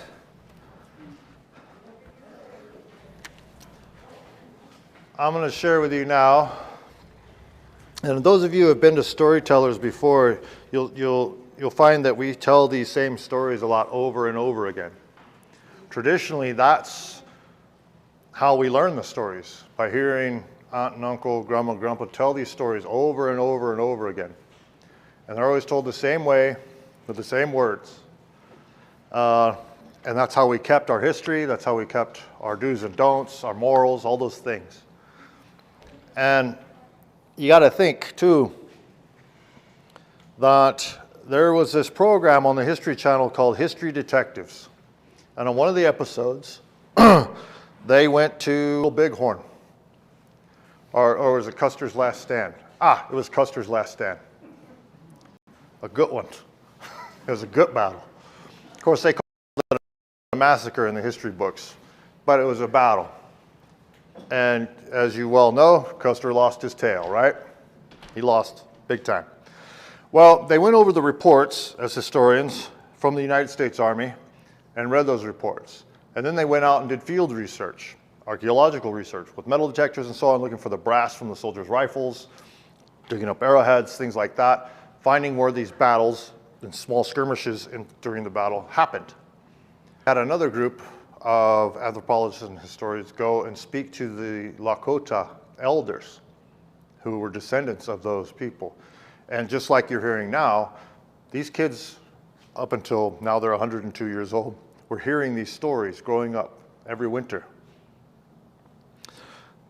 At the end of the show, they come to the conclusion with the archaeological evidence, the written documents from the United States Army of how the battle happened, and the oral traditions that the Sioux were telling. What they figured out was the Army was lying. Every one of those officers lied. The battle didn't happen anyway like that. Archaeologically speaking, you can track it as you find this evidence in the ground, that everything that the Lakota people were saying was exactly the way it happened. So our stories, when we tell them, they might bend a little here to make a point here, or they might bend a little there to make another point there. But we tell them over and over again to maintain that tradition. That way, when you hear it 3 generations down, it's the exact same story you heard. So with that, I'm going to tell you a story that my grandmother used to tell me and my cousins when we're out playing ball. Oh, and this is her favorite. Is it the man? Yes. So, because as boys do, you know, you're picking teams, or girls, we're picking teams, right, to play the game. Long ago, we used to play a game, and we still do, called stickball. We called it literally the little brother to war. This is how we would settle conflicts between clans, conflicts between tribes, our neighboring tribes, and so on. Today, you know it as lacrosse. Lacrosse is a Native American game, even though for some reason it's played by preppy white kids on the East Coast. I don't know. But lacrosse is the Native American game. The French Jesuits called it lacroix because of the netting inside the stick. Looks like a cross. So we would settle disputes that way long ago. And this is back when the animals would still talk, like I said before we screwed that up. And they were having a debate. Who is the best? Is it the four-legged animals or the flyers? Who was the best? Of course, the flyers like, we can travel distances. You guys are stuck on the ground. And of course, the four-leggeds are, no, we're the strongest, we're the most powerful. Most of you guys are real tiny. We can just swat you. And they were going back and forth. So they decided to have a game of stickball. So they start picking teams. The four-leggeds are over here in this part of the forest. Flyers over here in this part lit up in the trees. And they're picking teams. Well, Deer is the captain of the four-leggeds. He's the swiftest, he's most intelligent. And he's picking his team. Of course, first he picks Yona, the bear, because he's big, strong, powerful. Then he picks Panther, mountain lion, because he's sleek, powerful, silent, very agile. He picks Fox, because he's witty, smart. He picks Beaver, because he's diligent, never gives up, he works hard. And all the while, little mouse said, I want to play too, I want to play. Ah, you're too small. Bear says, I'll eat you up, get out of here, go on, you're too little, you can't play with us. You're too small. Mouse, I really want to play. So they're picking teams still. And they're like, all right, we got enough players. Mouse is all dejected. Go on, get out of here, you're too little, you can't play, you're going to get hurt playing with us. Mouse is really sad. He wanders off, just kind of moping, making his way through the woods. And he comes upon where the birds are there, the flyers, and they're picking their team. Of course, their captain is Wally, he's the eagle. And the eagle's choosing Suli, because Suli can fly for hours, never even have to flap his wings, he's a buzzard. Fly for hours, never have to flap his wings. He never gets tired. And then he picks Owl, because Owl is wise and smart. And he's picking his teams, and Little Mouse says, I want to play. I want to play. Eagle says, I don't know. You're kind of small. And Hawk is like, yeah, you better go on before I eat you, because I eat mice. That's what I do. And the other birds are laughing. He's so little. But Walelo, the hummingbird, she speaks up and she says, I am the fastest flyer here. None of you can challenge that. None of you. The other birds are like, oh, she's right. She is. And she goes, you judge me by my size? Master Yoda, you judge me by my size? And they're like, no, we don't. She is the fastest. There's no denying that. So Eagle says, all right, you could play with us. You guys fashion him some wings. He goes, but we're already done picking our teams. You can be reserved. Somebody gets hurt, you get to come in. Mouse is like, that's great. I can do that. So they fashion him some wings. And he's sitting on the side. And the game starts. And they're going back and forth scoring. First the four-legged score. Then the flyers score. Then the four-leggeds, then the flyers, then the four-leggeds, the flyers. This game is tight. I mean, it's a tight, close game. And the sun begins to set. Now, they can only play until it gets dark, But the sun begins to set, and it's starting to get dark. Well, the little wren got hurt. Little wren got hurt, and he hurt his wing. He couldn't fly anymore. So they said, bring in that mouse. So little wren went and sat down. Mouse, come in. Mouse wasn't used to his wings, so he's all over the place like this. He just, he's up, down, he's just everywhere. But he gets the ball, and he gets the ball, and he trips up the deer, and all his agility and everything does nothing. Deer's tumbling around. The bear stands up, right through his legs, he goes. So the bear's strength and size meant nothing. And he comes around, the fox is swearing at him. He's had the fox running around, and all his wits and everything, he just snaked him and juked him, and got right by him. Panther comes at him. He had Panther spun around so many times, he ended up running the wrong way down the field. He gets past the beaver, boom, scores the winning goal, and wins the game for the Flyers. And that is how the bat got his wings. He comes out when the sun's going down, and he's still not used to him because he still flies like that. Still not even used to his wings. All right. Let's see, Nikki, do you have another one? All right. I'm trying to spread my stories out. We had another guest that was saying they were coming, and I hope she gets here soon. She is a young lady named Claire. She's from the Scottish Storytellers Guild from Edinburgh, Scotland. And she's supposed to be here soon, so I hope she does get here. And then I'm going to throw her up in here in front of the fire. But, honey, you ready? Okay. All right, go for it.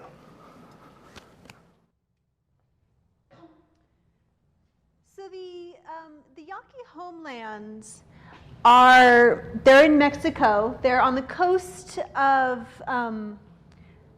western Mexico on the Gulf of California, sorry.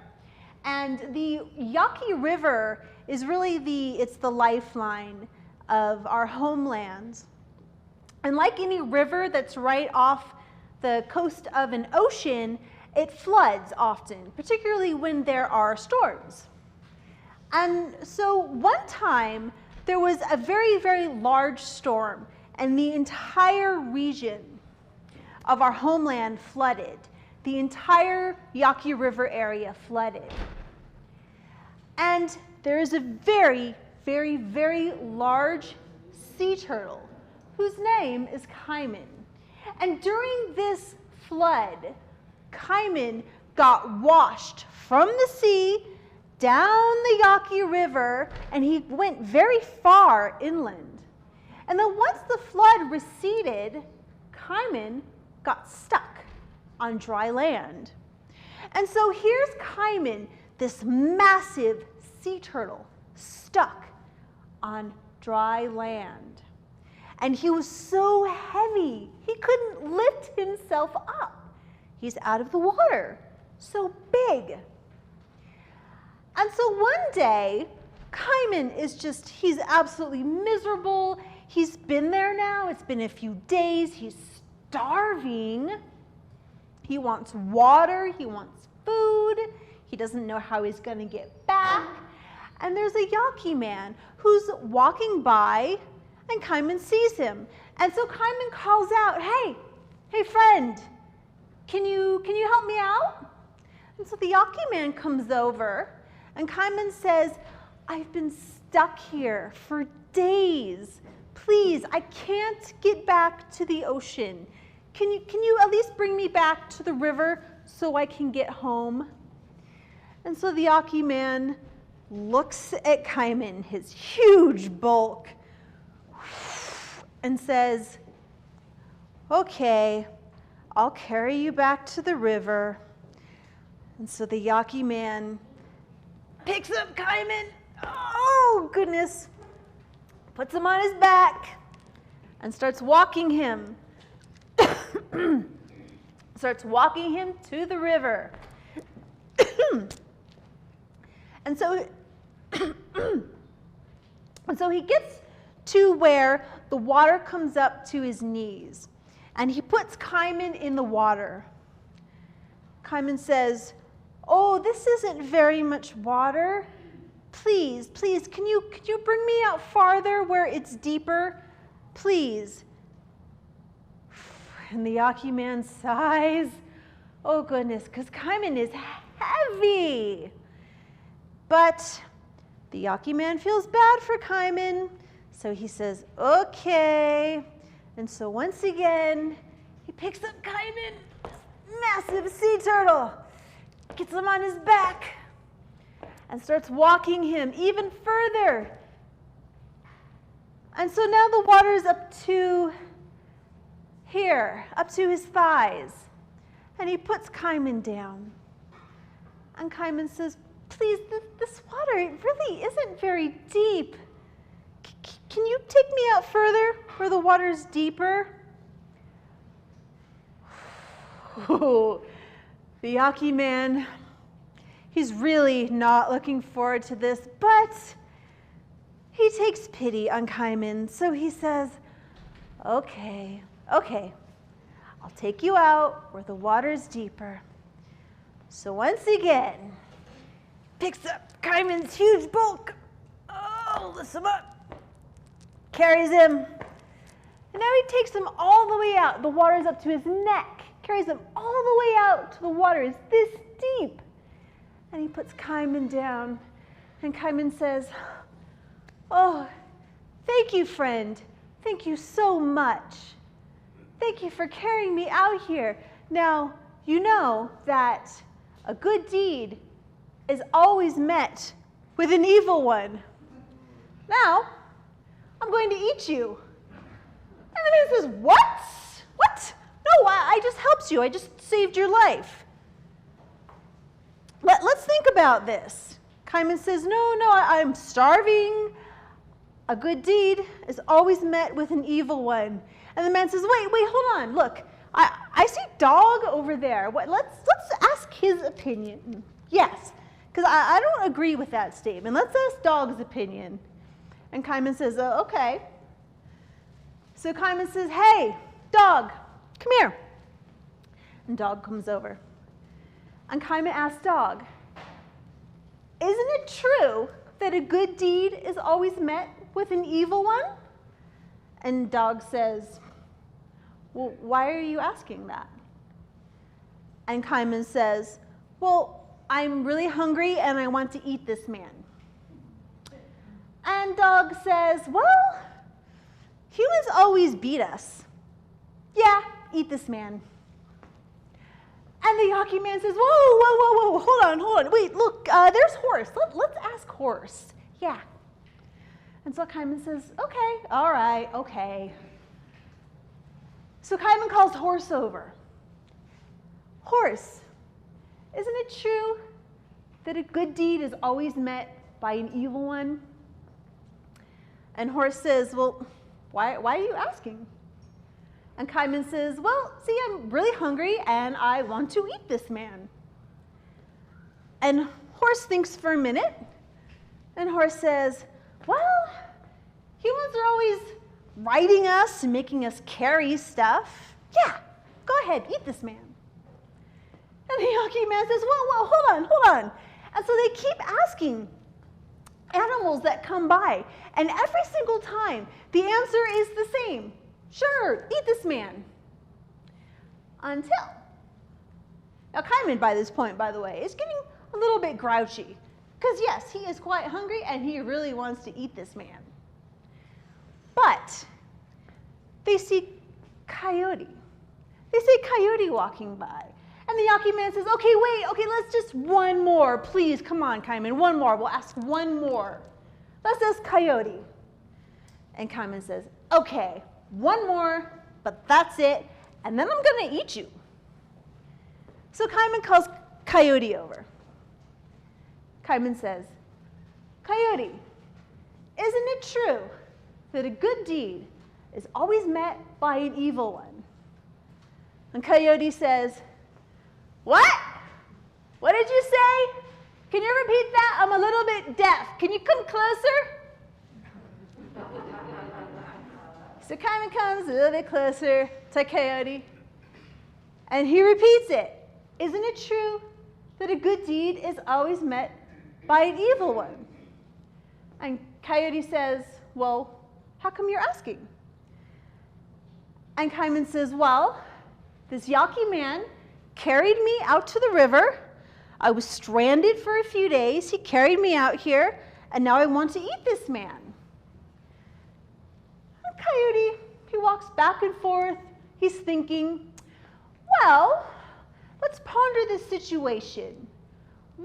We should go back to the beginning, where this all started, if we really want to find the correct answer to your question. Where exactly did the man find you? And Kaiman says, "It was way over, see where the land slopes up? Way over there?" Coyote nods his head. Yes, I see it. Well, let's go over there because we want to make sure we get to the bottom of this. So let's start where it all began. Let's go over there. So the Yaqui man picks up Kaiman, drags him all the way back to where he found him in the first place. And Coyote says, is this where you found him? The Yaqui Man says, yes, yes. Yaqui Man puts him down. Coyote asks Kaiman, were you in this exact position? And Kaiman says, well, I was a little to the left, actually. And Coyote says, okay, well, says to the Yaqui Man, we'll move him a little to the left, yes, make sure he's exactly as you found him, so we can answer this question properly.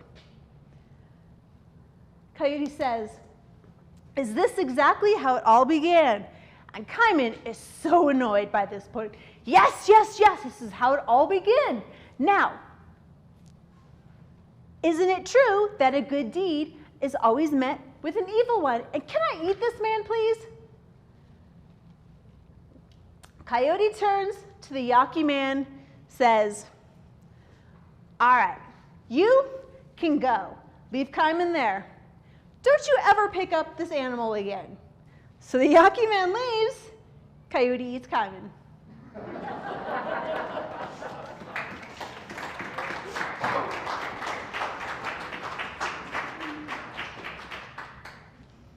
You got some more, honey, or are you done? I'm going to get some water. All right. As a matter of fact, folks, I know some of you have been sitting here for quite a while. So if you'd like to take a restroom break, and those of you who just came in here, we have homemade cookies and hot apple cider and coffee and hot cocoa back there, so please help yourselves. They're for you to enjoy. And I really like your coonskin cap. Did you know that is a traditional Cherokee headdress? That's right, Davy Crockett used to live amongst the Cherokee people and actually advocated for the Cherokee people before he lost his butt at the Alamo. And he made the coonskin cap very famous, but is a traditional Cherokee headdress. See, a lot of y'all don't know that. It's true. Davy Crockett's a thief. All right. The bathrooms are very small. There's only one per each, so you might have to wait. But yes, we're going to take a bit of a break. Give us about 10, 15 minutes Indian time, and then we will continue with our storytelling. But please enjoy the cookies and all the good stuff. How you doing? Nice to see you. Good to see you too. Very well.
All right. We're getting settled back in. Hope everybody's enjoying their hot apple cider and cocoa and cookies. I do want to say welcome back, and that all of those cookies are homemade by our volunteers and staff. So thank you, volunteers and staff.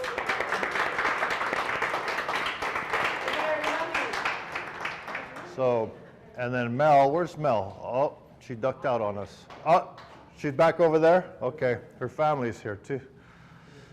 They're sitting in the back. Mel is from the Odam people, and they consist of Akmal Odam, To'on Odam, and brother, how do you say your tribe's? Yes, what he said. And they are down southern Arizona and into Mexico, back and forth. That border they went through is totally made up by somebody else that drew a map on a line on a map, but to indigenous people that does not exist.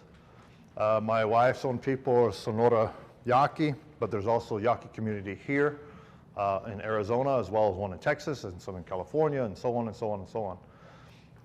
So we don't see that border, and those folks to the south of that border that we refer to as Mexicans, they're all our relatives. We're all the same people. But yes, so earlier on, it's doing pretty good now, but we were having smoke just barreling out of here and just bellowing and filling the room with smoke. Smoke inside your lodge, whether it be a wickiup or a tipi, or if you're a Cherokee, a log cabin, you would have smoke a lot inside your home because it keeps the bugs out, especially in the summertime, mosquitoes and things like that. The Lakota people have a story about where the mosquitoes came from. And what it was is there was this great bear who came to terrorize the people, who come in the village and tear everything up, snatch little children, things like that. So a bunch of warriors went out and they found this big grizzly bear. And they killed it. And as the bear was dying, thrashing about, he spoke.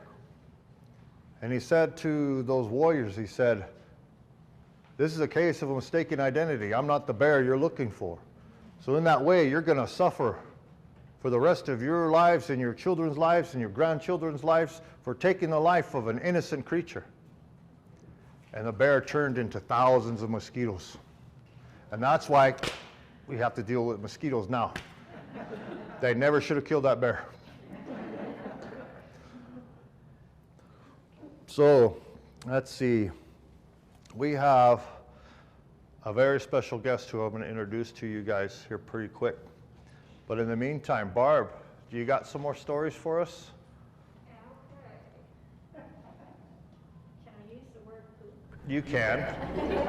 I'm quite fond of the word myself. It's a lot better than sugar honey iced tea. Yeah? Okay. All right.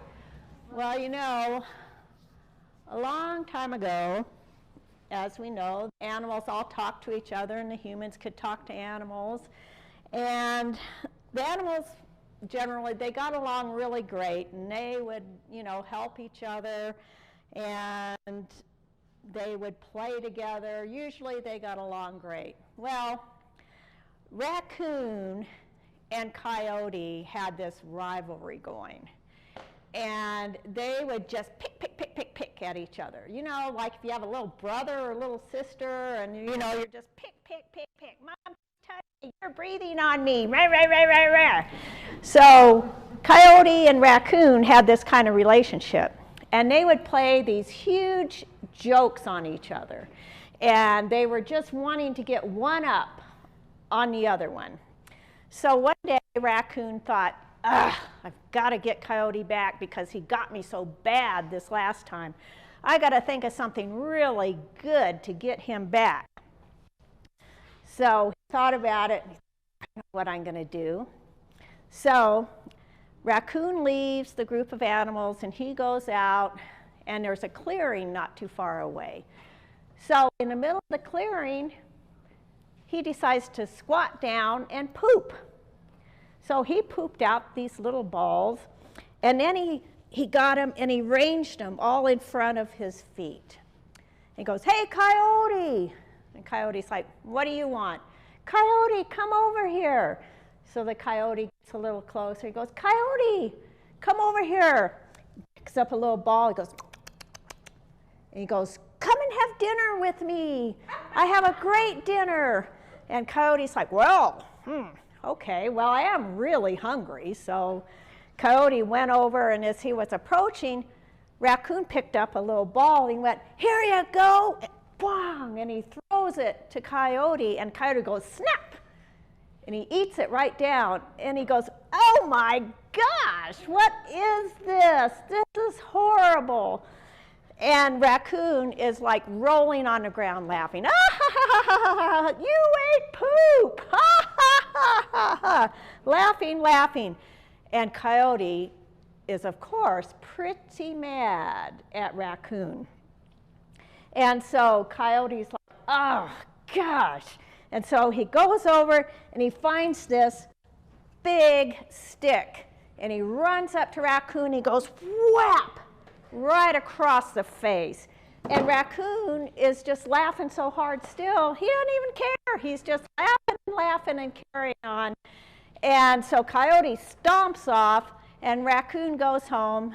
And he's like, "Man, that kind of hurt, you know." But he goes to bed, and the next day he feels even worse. And he's like, "My gosh, what is wrong with my face? It just hurts so much."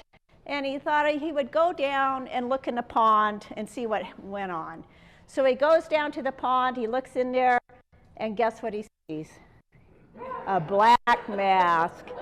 And that's how Raccoon got his black mask. And now, also a long time ago, you know, the animals mainly got along, but there was one animal, he just felt like he was getting picked on constantly, and it was Porcupine. And at that time, Porcupine was this cute little bundle of fur. And unfortunately for Porcupine, he was very, very tasty, in addition to being cute. So he and Bear especially had this horrible relationship because Bear just wanted to eat Porcupine every time he saw Porcupine. And so one day, Bear's chasing Porcupine, and Porcupine runs to the forest. He gets up in a tree, and the Bear's like, "Well, you can go up there, but I'm just waiting for you. Come on down here, get in my mouth. I want to eat you." And Porcupine's like, "Ugh, geez, I'm going to have to stay in this tree for hours." So he sat up there in the tree and sat there and sat there. And Bear's like, well, he's not going to come down if I'm sitting here at the base of the tree, if he can see me. So he thought, well, I'll just go over here a little further away. And so Raccoon looks down, and he can still see Bear. And he's like, "Nope, not coming down." So Bear thought, okay, I'm going to have to do something else. So Bear goes a little further away, and he falls over, and he's sleeping, and he's snoring real loud. And so Raccoon thinks, well, maybe he is really asleep. So he starts down the tree, and he sees one of the Bear's eyes open and look at him. He's like, no, I have to go back up the tree. Now, this tree he was in, it was a hawthorn tree. And I don't know if you're familiar with those trees, but they have big thorns. So all this time, when Porcupine was going up and down the tree, he was getting stuck with these thorns, but he didn't have any choice, because otherwise Bear would eat him. So knew Bear wasn't asleep, so back up he goes, he gets stuck some more. And finally, Bear said, okay, obviously I'm going to have to do something else. So Bear goes way off behind another tree, and Porcupine can't see him. So finally, Porcupine comes down out of the tree, and he's on the ground, and here comes the Bear, roar! And the Bear just chomps down on Porcupine's back, and he went, ah! And his whole mouth was full of hawthorn thorns. And Porcupine was like, wow, that's a good thing. And so he went up back up in the tree, and the bear is just standing there in pain and yelling and screaming, and Porcupine picks some more thorns off, and he puts them on his fur. Well, in the meantime, Wolf has come up because he hears all this commotion, and he hears the bear carrying on, and he sees Porcupine in the tree. And remember, Porcupine's very, very tasty. And he thought, wow, I'd like to get that porcupine and eat him, but, you know, Bear's right there. He's probably going to get him first. And so Porcupine comes back down the tree, and he's got the hawthorn thorns in his fur. Bear looks at him, and he runs off. And Wolf is like, man, what is wrong with that bear? I don't know what's wrong with him, but I'm going to go eat that porcupine. And so the wolf comes out of the side of the forest, and he jumps on the porcupine, chomps down on his back, and went, ah! Because he got a mouthful of thorns. Well, in the meantime, remember Whiskey, original man? He was watching all this go on. He thought, you know, that porcupine, he's a pretty smart guy. So he went up to the porcupine, and he said, hey, ooh, see, I'm going to get fire from the ember. Anyway, Porcupine, you're a pretty smart guy. I think I'm going to help you. Would you like me to make your thorns permanent? And Porcupine thought for a minute. He said, yeah, that would be really helpful. So Whiskey went up to the riverbank. He got some clay, and he spread it around on Porcupine's back. And he got all these thorns from the hawthorn tree and put them in the clay. And when the clay dried on his back, that was permanent. So that's how Porcupine got his quills.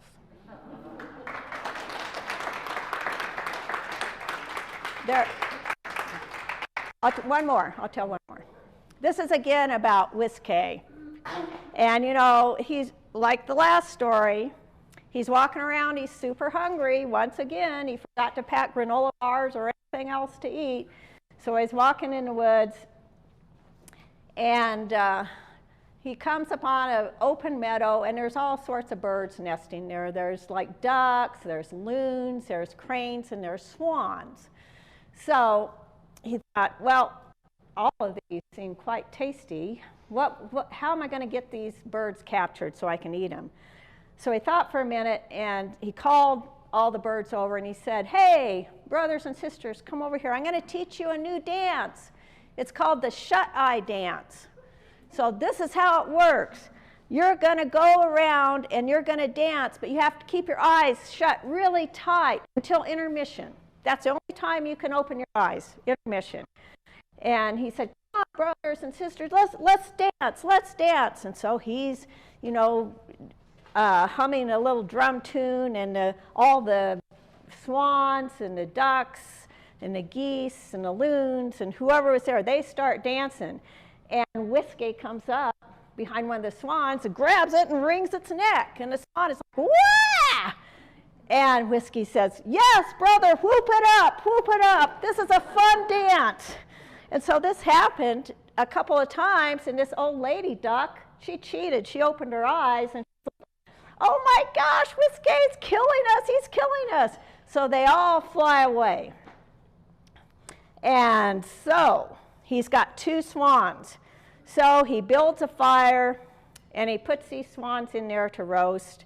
And he's sitting there waiting, and he's kind of nervous because he doesn't want anybody to come and take his meat, because he did work a little hard for that, even though he fooled all the birds.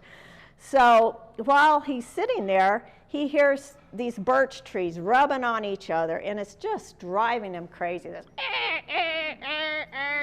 So he decides he's going to get up, and he takes a firebrand out of the fire, and he climbs the birch tree, and he burns that area where it's rubbing. Well, then he slips, and now he's caught up in the birch tree. He can't get down. And so he's trying to get down, and in the meantime, up the river, here comes these 2 guys in a canoe. And they're like, what is that smell? I think that's roasting swan. And so they think it smells really good. So they come up on the land. Now Whiskey's in the tree. He's seeing them go to his fire. They get the swans out of the coals, and they chow down. There's nothing left, and he's just beside himself. And so they leave, and by that time the wind is blowing, and it separates the tree branches, and Whiskey drops down, and he sees these people going, and he shakes his fist and says, "You people, you took my meal. From now on, you Winnebagos, you're going to be called stinkers." And so that's how the Potawatomi call the Winnebagos.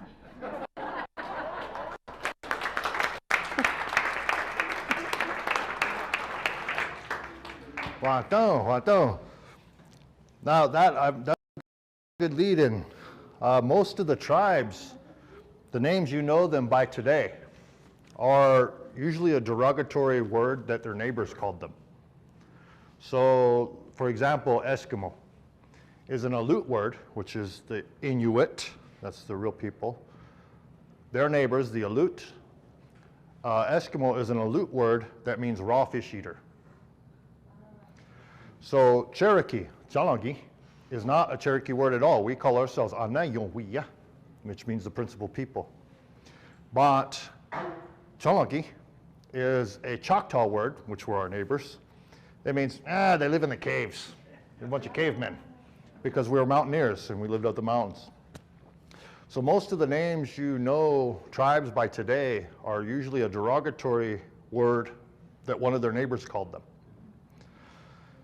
Another thing too that is kind of funny with the mispronouncing or mislabeling people was everybody knows what a powwow is, right? We have one here in Prescott in September every year, well, except for the last couple of years. But the word powwow, originally there was a naturalist or an ethnologist, as they called them back then, who had his Indian guide, whose English probably wasn't all that great, and they come upon this gathering. Well, this European educated man, he says, what is this here? And he's writing in his little book, and so his Indian guide looks, and of course medicine man is there giving a prayer, as I did before this, for those of you who were here earlier when we started this thing. He's giving his prayer. So he says powwow. Now in Algonquin, powwow means holy person or medicine man. So the European guy took it to mean the whole gathering as opposed to the guy. So as English spread across this continent, the rest of us indigenous people took that word to mean the American meaning for it, the powwow gathering. When originally Algonquin, it means holy person. So. What's a powwow called? It would be a gathering. What's a Native American? Well, you got to think about it. There are 578 federally recognized tribes just in the United States, and every one of us has our own language with our own dialects and our own beliefs and our own stories. So there is no Native American word for a gathering. The Ne or Navajo people would say one thing. In Cherokee, we would say another thing. In Sioux, you would say, or Lakota, you would say another thing. So just like in Europe, you have French and Italian and Portuguese and Spanish and English and German, and so everybody has their own word for things, just like we do here. There is no generic Indian word. Even though my grandpa, he would say, "Oh, I'm talking Indian," even though he was speaking Cherokee. Hello, welcome. So, with this fire, which I think I need to stoke back up because it's starting to get smoky again, I want to tell you about how Cherokee people, we originally got fire. Long ago, the animals, as Barb was saying, the animals and the people would speak to each other and we were able to talk and kind of took care of each other in that way. We accepted that there were, those who ate others and so on, but we all got along in harmony in that way.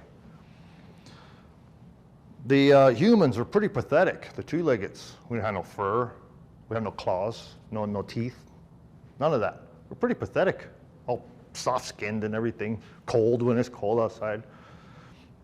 And so the animals felt bad for the human beings and said, we got to help them out. And where the Hiwassee and the little Hiwassee River come together, there's a small island. And on that island, lightning has struck a tree, the Wishkala.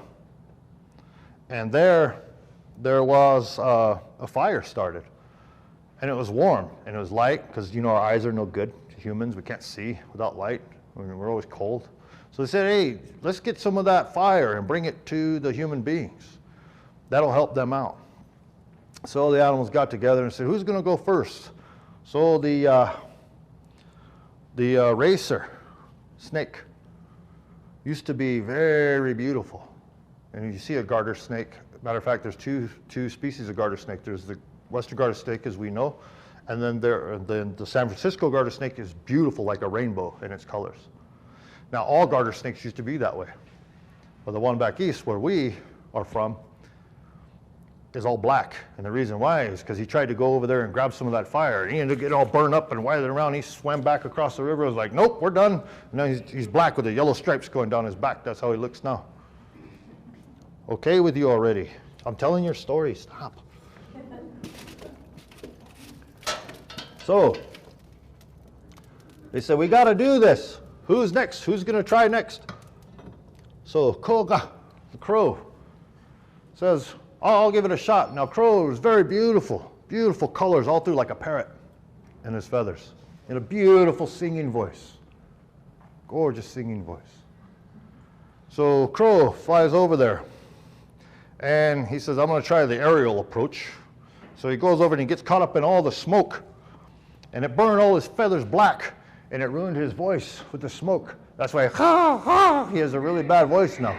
So he flew back. He couldn't do it. So how are we going to get this? How are we going to get this fire to the people? Grandmother Spider says, I will take it to the people. And then, if you ever seen a water spider, walked straight across the top of the water. She wove a small nest, a small bowl with her webs, a small basket. She took this tiny coal and placed it inside the basket, and she walked right back across the water. And Grandmother Spider is the one that brought the fire to the Cherokee people in that way. So we have a very special guest who originally is from Edinburgh, Scotland. Now, typically our stories are told just by Native American people, but when she's in Scotland, she is indigenous to Scotland.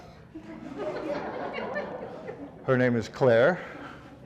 And Claire, weren't you the president of the Scottish Storytellers Guild? No, I was the I was the chair of the Good Crack Club. The Good Crack Club? Yeah. Not crack like here, y'all. Not crack. Yeah, not crack like in America, but crack, C-R-A-I-C or C-R-A-C-K means a laugh, a celebration, a good crack. A good crack, like cracking jokes. Yeah, exactly. So yeah. They are a storytellers guild, so to speak? The Good Crack Club is Edinburgh's oldest formal storytelling club. Wonderful. And it's organised through the Scottish Storytelling Centre. So if anybody's ever in Edinburgh, make sure to see what's going on down at the Storytelling Centre, and you'll be able to go down and listen. They have some great events. They've got a storytelling court upstairs, and then the Netherbow Theatre downstairs. So there's usually some great storytellers there. Okay. Would you like to share some of your stories from Scotland? Yeah. I believe it would be. What, sorry? What's where Crack Me Up, that cracks me up. Oh yeah, cracks me up, yeah. Just be laughing, because you're laughing, yeah. So that's all it means. It's more of an Irish term, I think, the crack, you know. I'm sure Hear it would a be. lot of an island as well. It's the Irish crack. are guilty of a lot. My mother's maiden name's Sullivan, don't you know? Yes. Would you like a chair, Claire? Or? Oh no, I'll stand up. Okay. I'll stand up. Can I take my mask? Yeah, you can take your mask off. Okay, well thank you. Uh-huh. How lovely to be here. It's a real honour to be here and listen to these stories. And it's lovely to see all your beautiful faces. Last week was solstice, winter solstice. That's a time when we tell stories. And I'd like to give a couple of winter stories to you today, and they'll be being enjoyed and listened to and told in, you know, over in Europe and in Scotland, and actually right throughout the British Isles these stories are told. So my name's Claire Obermark. You'll tell from my accent I'm not from Arizona. I do live here in northern Arizona now. So it's lovely to be here today, and it's great to listen. You know, it's always great to listen to different people and different stories. This particular story is from a very well-loved, what we call a master storyteller. And his name is Duncan Williamson. He's passed away now, but his stories are told very respectfully and regularly. And he just had thousands of stories. The winter story I'd like to start with is about a dog, a collie dog. And the collie dog is a stray dog. And everyone in the village knows this dog because it's a really nice-natured dog. So whenever they see him, they give him a pat his head, give him a stroke, and they just give him scraps. You know, everybody knows the collie dog. But it's winter time, it's December, and the snow has started to fall, and it's cold. And all the people in the village are busy. They're all inside. They're all doing their winter holiday celebrations. They're all busy decorating the houses and busy with each other. So on this particular night, the collie dog walks down the street in the village and there's nobody there. They're all in their houses. And he pads down the road and it's just quiet, nothing, and he's hungry. And he's starting to feel a wee bit cold. And he gets to a big house at the edge of the village. And at this big house is a peacock and his wife who live there. And Collie Dog says hi to them as he goes past. And the peacock's out looking to see what's going on. And he sees Collie and he says, "Hey, Collie, how are you doing?" "Oh, hi, Peacock," says Collie Dog. "How are you doing?" "I'm not bad, but you know, my wife, she's been sitting on that egg for months. I don't think she's ever going to come out." "Well, I'll stand and have a chat with you now," says the Collie Dog. "Ah, yeah, good, says the Peacock. "Where are you off to?" "Well, I was just going to go and see if anybody had any food or any scraps for me, but nobody's about." Said Peacock. "I was wondering about the old lady. You know the old lady who lives right at the edge of the village? She's always been good to me. She's always generous. But, you know, I haven't seen her for a couple of days." "Ah," said Collie Dog. "I was past a cottage earlier and I couldn't see any lights on either." Maybe we should go and check on her," said Peacock. "Maybe we should go and see if she's all right. It's awfully cold tonight." "Aye," said Collie Dog. "That seems like a good idea. She is always really generous. Whatever she's got, she shares." And just at that moment, Cat came down the road. And Cat was just like Collie Dog. Cat was a stray cat. But everybody knew him. And everybody patted him and gave him their scraps. "What are you talking about tonight?" said Cat. "Well," said Peacock, "we're just talking about the old lady who lives at the edge of the village there. We've not seen her for a couple of days now and it's really cold." "Aye," said Cat, "yeah, she always gives me scraps. She always gives me half of whatever she's got. But, you know, I've been past and the light's not on tonight." "Well," said Peacock, "you know what? I've got some big piles of peat here." Peat are usually cut out in squares from the soil, from the ground, and they're burnt. So if you hear of a peat fire, it means they're burning peat. It lasts a long time. It doesn't give off big flames like the wood does, but it's a nice, gentle, constant heat. And it'll just get amber and red. "Well," said Peacock, "we could take us some pieces of peat up." "Aye," said Collie. "And you know the butcher's? He always puts a bucket of bones for me out the back. But I'm sure he won't mind if I just go and grab whatever I can find." Says Cat. "I'm often at the back of the fish shop there and he puts a bucket of fish bones and heads out for me, but I don't think he'll mind if I just grab what I can. Very well, said Peacock, let's get organised, off you go. So off goes Collie Dog to the back of the butchers, and off goes the Tomcat to the back of the fishmongers. And they come back, and Cat's got kipper after kipper hanging out of his mouth, and he's trotting down the lane. And then Collie Dog comes down, and he's got a great long string of sausages in his mouth that he's nicked out the back of the butchers.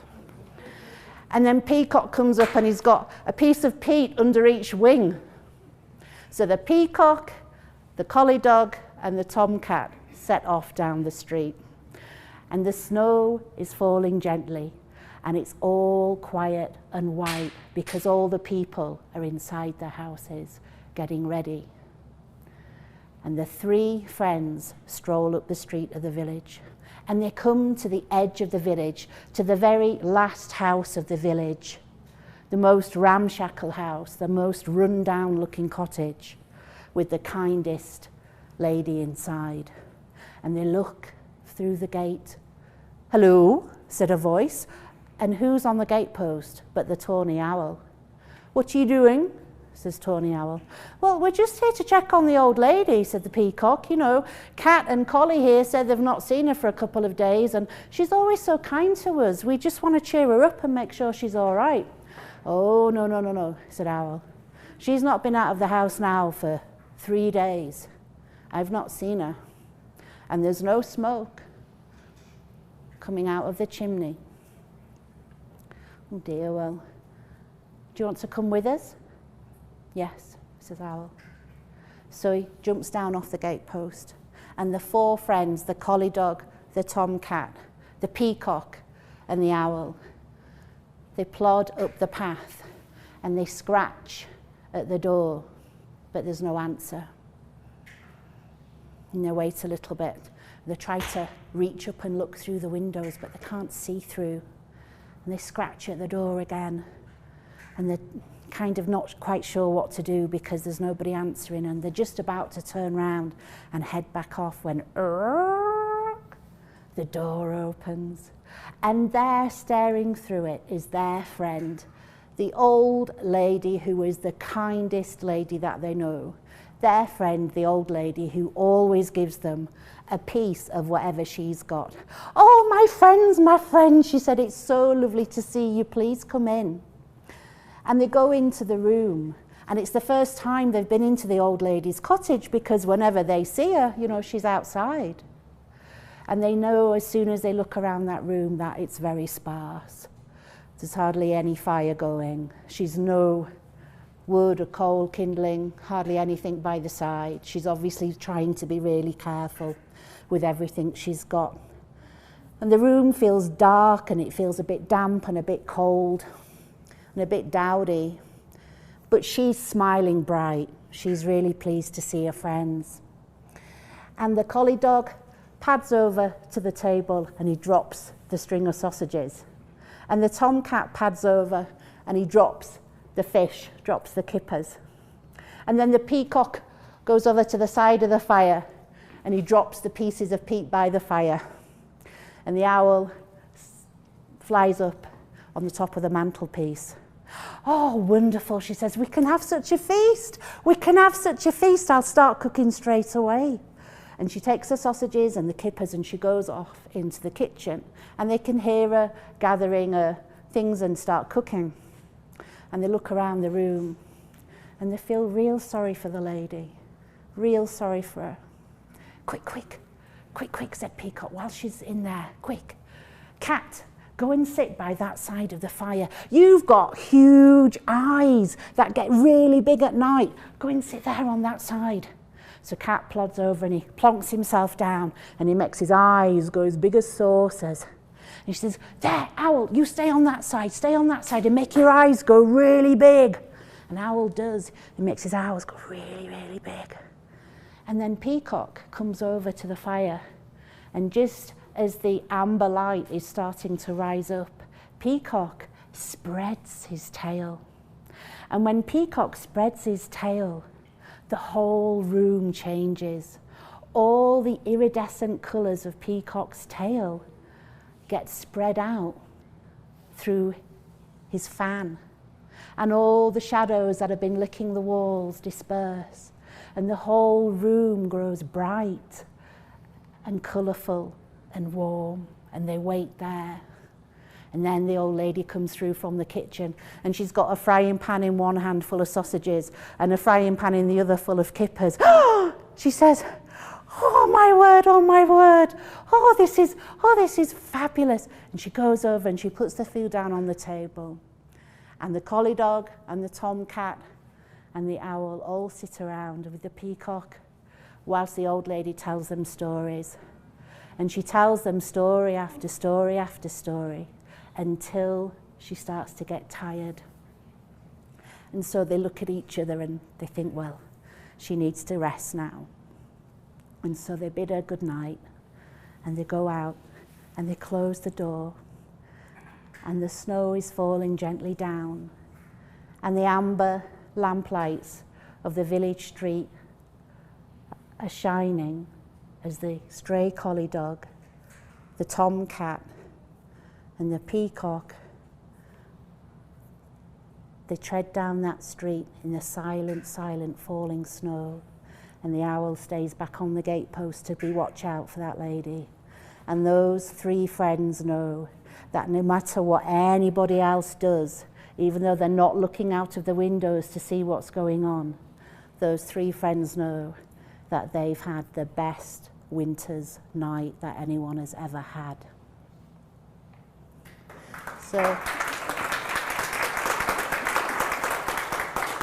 So that's a Duncan Williamson story, and it's a lovely winter story. Hi there. Hi. The next story I'd like to share with you is another winter story that is, I'll wait till these guys come in maybe before I start. Hi there. That's all right. Come in. You're welcome. Come and get warm.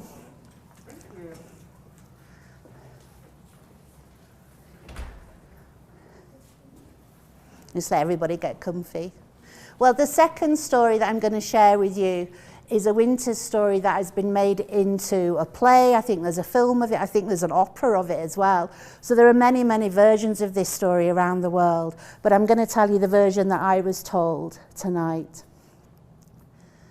Once upon a time, there was a woodcutter, and he lived deep in the woods with his wife and his daughter. But his wife died, and the woodcutter was left to bring up his child on his own. And he did a remarkable job of this, because he knew that that girl would need to know as much information that he could give her about the environment, about all the wee creatures that lived around the cabin where they lived, about the trees, the fruits, the vegetables, everything she would need to know to survive. She would need to know what grew in what season, what mushrooms to pick and what to leave. She would need to know when the birds came and went and why. And she would need to listen out for the signals that the animals could tell her about the seasons and the changes in things. And he did a really good job of it. He taught her really, really well. And she grew up to be a really wonderful young girl. But, you know, the woodcutter was quite young when he lost his wife. And he got lonely, you know. He was only in his 30s, quite a young man. And inevitably, he met a lady. He met a woman down at the market who turned out to also be a widow. And she had a daughter as well, about the same age as his. And they got married, and she moved in to the cabin. Now, in front of the woodcutter, she was all sweetness and light. But as soon as he was out the door, she did not treat that girl very well at all, because she saw that young girl as being a block to what she considered should be her daughter's inheritance. And you know, once a little seed like that gets in, it can soon start to turn your heart as cold as the coldest winter's day. And that stepmother, she got nastier and nastier. And it seemed that the nastier she got, the nicer the woodcutter's daughter got. Because, you know, she did all the jobs that she got told to do. She didn't mind. Well, one day near to winter solstice, the woodcutter told them that he would need to go away for a few days working, and he'd be staying deeper into the woods, and they'd to be on their own for a couple of nights. And he asked his daughter to promise him that she would do everything her stepmother told her and be good. And of course she said, yes, father, of course I will. And he kissed his family goodbye and off he went. And as soon as he was out the door, then the cruelty started. And she was made to do all of the jobs that the woman and her daughter didn't want to do.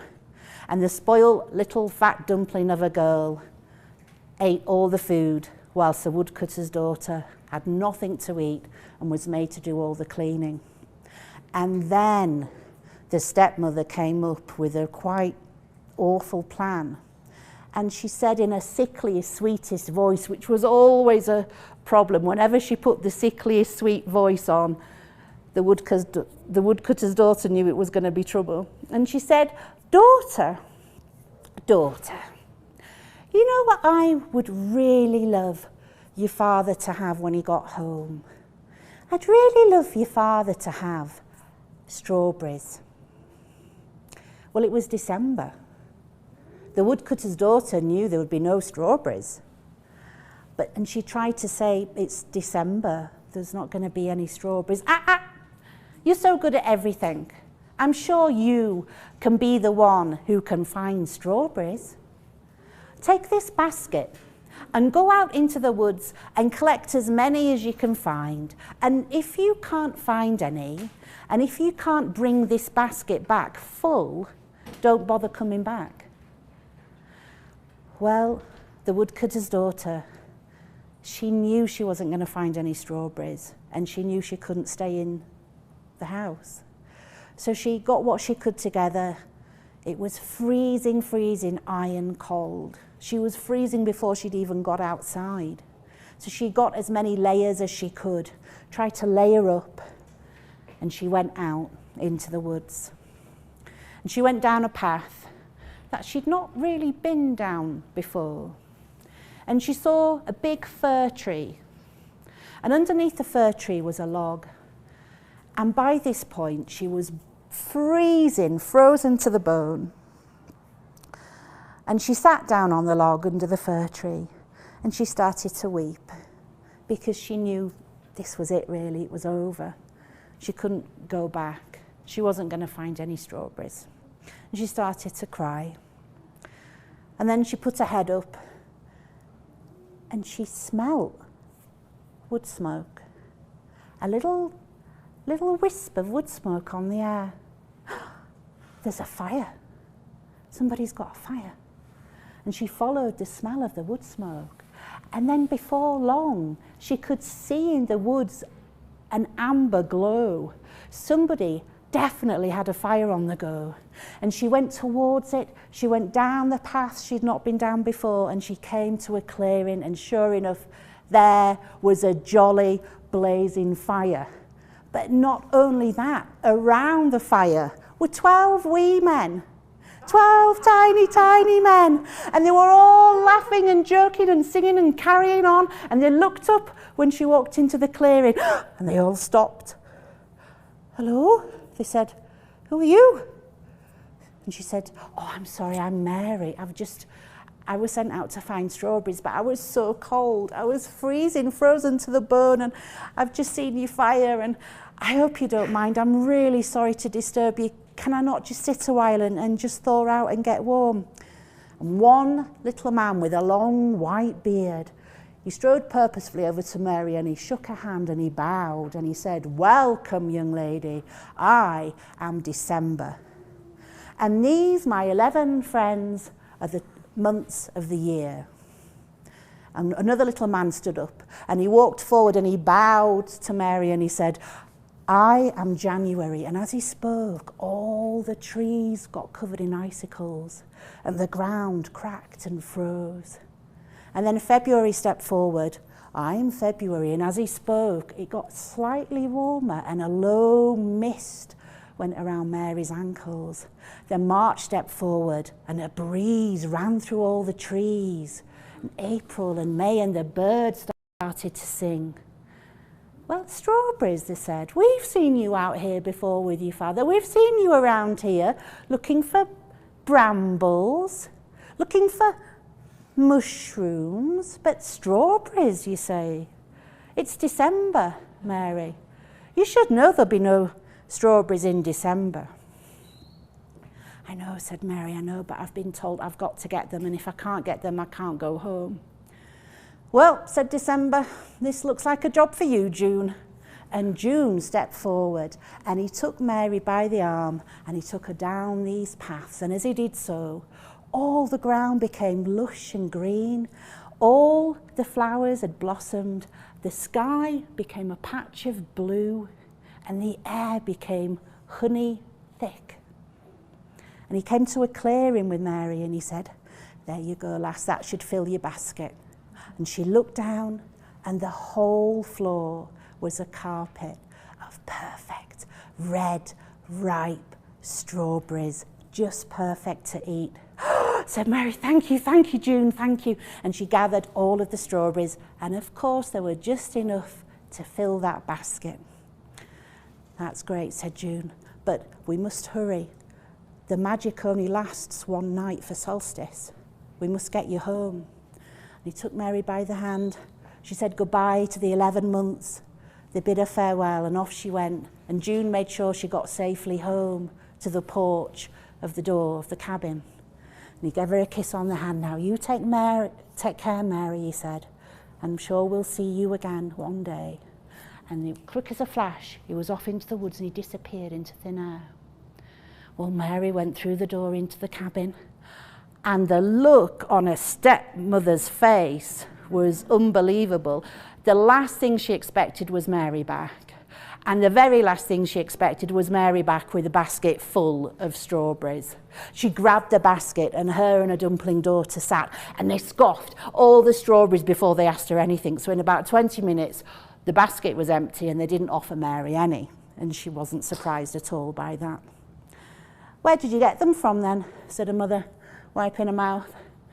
Well, I got them from the woods, said Mary. What do you mean you got them from the woods, Mary? It's December. Strawberries don't grow in December, as you well know.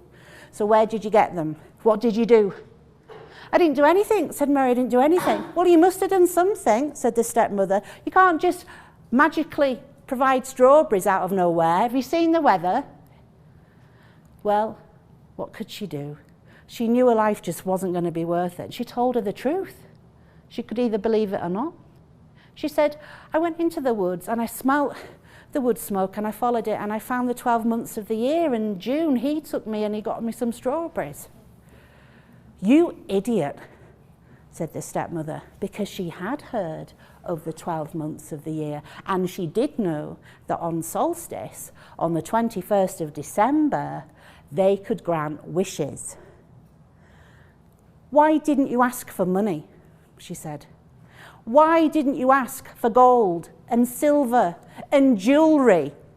You met the 12 months of the year, Mary, 12 magical men who can grant you anything, and you ask them for a basket of strawberries. You know what? You're unbelievable. I give up. You're useless. And she carried on berating her until she made her tell her exactly where she'd found them, the exact tree that she'd sat under, the path that led to the clearing where the men were. And she got wrapped up, and she wrapped up the dumpling daughter, and of course they had fine fur, and they had thick stockings and good boots. They got themselves nicely wrapped up. And the stepmother said to Mary, now you stay here, because we're going to find the 12 months of the year, and we're going to ask them what you should have done.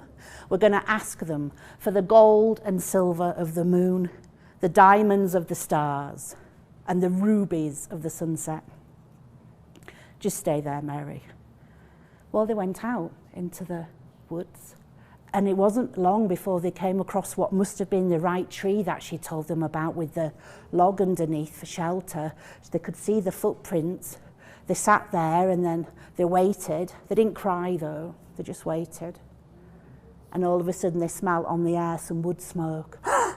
It's them, So they followed the wood smoke, and before long they were down those paths, and they saw the amber glow from the fire, and they came into the clearing, and there were the 12 months of the year, the 12 wee men, and they were having a real party, dancing and singing and dancing around the fire.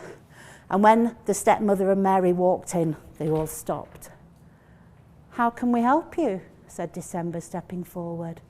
And the stepmother put on that sickly, sweet voice. And she said, "Oh, I'm ever so sorry to disturb you 12 months, but my daughter was here earlier, and she's ever so forgetful, you know. She's so forgetful. We did give her a list of things that we'd like her to bring back, but she only remembered the strawberries. She's a silly girl, pay her no heed. But can we tell you what we really were looking for?" "Oh, yes, we know who you are," said December. "What were you looking for, madam?" "Well," said the stepmother, "we were looking for the gold and the silver of the moon and the diamonds of the stars. And we were hoping for the rubies of the sunset." "Well," said December, "that's a very good idea. This sounds like a job for you, March." And March stepped forward. And as he stepped forward, a breeze ran through the clearing and started going around and around the fire and into the branches of the trees. And then March started skipping around them until he became a whirling dervish. And the stepmother and the daughter found themselves being lifted off of the ground. And March carried on quicker and quicker and faster, around and around and around he danced. And then, woof! With a clap of his hand, he sent them both flying up, up, up into the air. "There you go, ladies," said March. "There you go. There you can enjoy the gold and silver of the moon. You're high enough to see the diamonds of the stars. And it won't be long before you see the ruby of the sunset. There you go, ladies. Have a nice life." And they were never seen again. Well, yes. What happened? Well, Mary stayed at that cabin, and the next day, in the beautiful morning sun, she heard the crisp crunch of her father coming back. And he opened the door. And you know, it's odd, but he never asked Mary where his wife or his stepdaughter was. And they lived there for years and years, and then Mary lived there for years. And it's said in that cabin that if you're very warm and it's August, all of a sudden you'd get an March, April breeze whirling around your ankles.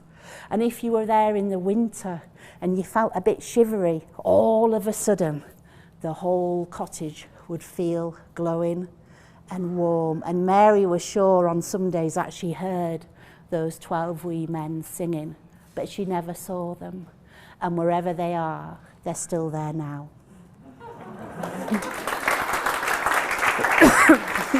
Oh, I get my mask. That was a lovely treat. Thank you very much. I thought that they were going to start singing "Hi-Ho, Off to Work We Go." I like your version better. I think Disney screwed it up. You know, there's something about us growing up, and even maybe now, that we would like to change. Something about ourselves we don't like. For me, when I was young, it was my big ears. Thank you, my Irish mother. But my big ears, I hated it. And then soon my head actually grew into them, so it wasn't so bad. But all of us have something that we might want to change about ourselves. Maybe it's our hair color. Maybe it's, you know, our nose is too big. Maybe it's, I don't know, maybe you got big feet. Long ago, there was this bird, and he had really, really big feet. And the other animals used to make fun of him, and he was ashamed of them, and he felt useless. And it was actually difficult for him to walk. His feet were so big. He walled around everywhere he went. And, you know, after being made fun of and being berated so much about his feet and being different, the other animals making fun of him, that he decided he was going to go. He wasn't going to hang around anymore. He wanted to go away from from this, so he didn't have to deal with hearing these other animals making fun of him all the time. So one day he decided he was going to go. And so out of the meadow where most all these animals are living, he starts waddling his way out of there, and he's going to leave. Well, about that time, all the animals got very, very excited because these men showed up, these two-legged showed up, and they were going to plow the field to plant corn. And they come on, they're digging along, and they're plowing the field along. And the little sage hen bird, mama bird, she got very upset because her eggs were out there in the middle of that meadow. Her babies were there. She's like, my babies, the men are going to come, they're going to come, they're going to kill my babies, and they're going to plow right through, not even going to see them, because men don't see things, they don't pay attention to things. They're going to step on them, they're going to break them up, they're going to kill my babies. Somebody please help me, somebody please help me. I don't know what to do, I can't carry them all to safety. Somebody please help me. And so she sees the Bigfoot bird waddling by on his way out of the meadow. And she's, please, you gotta help me, I know you can help me, please help me get my babies. The men are gonna come and plow the field, they're gonna kill my babies, please help me. Bigfoot bird says, go on, you're just messing with me again, and I don't wanna hear it. And he keeps walking along. Well, comes Rabbit, and he's like, what's all the commotion here? And she's like, my babies, the men are coming to plow the field to plant corn, and my babies are here, please help me. The Bigfoot bird just walked by and he wasn't going to help me. Can you please help me? Rabbit says, Bigfoot bird just went by. And says, yes, please. Can you convince him to come and help? Rabbit says, okay, I'll go convince him. So he goes over to Bigfoot bird and he's like, Rabbit, what are you doing? Just leave me alone. I'm tired of this. I'm leaving. Rabbit says, no, you're the only one that can help her. Her babies are going to die. Before you go, please just help her. Finally, he's convinced. He says, okay. So he goes back, waddles back over there, and he takes one of the eggs and he slides it onto one of his big old feet. He takes the other egg and slides it on his big old feet. Takes the third one, he puts it in his soft bill, and he waddles over to the tree line, and he sets the eggs down real gentle in the tree line outside the meadow. And he was able to save those babies for that mother sage hen. And so the moral of that story is, just because there's something different about you doesn't mean that it's a bad thing. What it means is there's something that you can do that no one else can. And that's why you're different, and that's why you're special. So,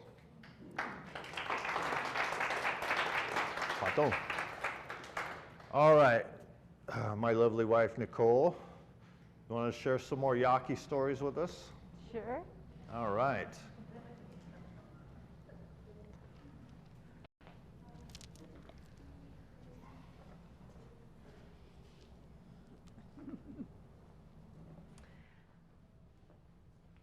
I'm going to tell a summer story. So try to imagine for a moment that it's actually a beautiful, warm, perfect summer day. The sun is shining outside. It's one of those perfect summer days where it isn't too hot. The weather is right. And Tortoise is having a wonderful, wonderful day. She's enjoying the weather, and she just found a beautiful patch of the juiciest, biggest, ripest, sweetest prickly pear fruits. Ooh, they are so good. And she's noshing on them, she's eating them. Delicious. She's enjoying the juice dripping down her chin. And a little time, you think, spoil her day. Coyote. Now, Coyote is not having a good day. In fact, Coyote is not having a good month. This is the mangiest looking coyote you've ever seen. His spurs all matted, his ribs are sticking out. He is hungry. He has not had any good luck. So Coyote, he is walking through the desert and he sees Tortoise. And he starts seeing these images in his mind. Juicy tortoise meat. Tasty. He's even got drool coming out of his chin. He's trying to picture ways. How am I going to crack that shell? Oh, I don't know. But you know what? Tortoise is slow. Tortoise won't give me any problems. So Coyote pads over to Tortoise. He's trying to act all casual. Coyote says, "Hey, how you doing?" Tortoise looks over at Coyote. "Ah, hell."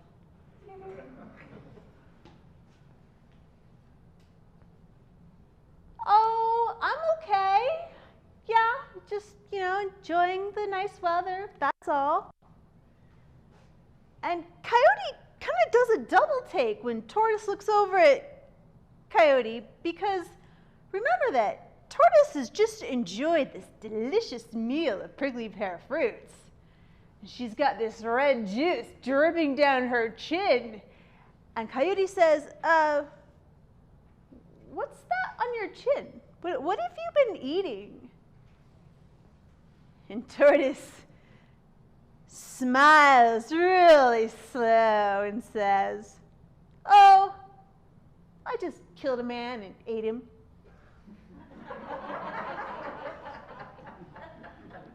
Red juice. And Coyote's, oh, really? Okay.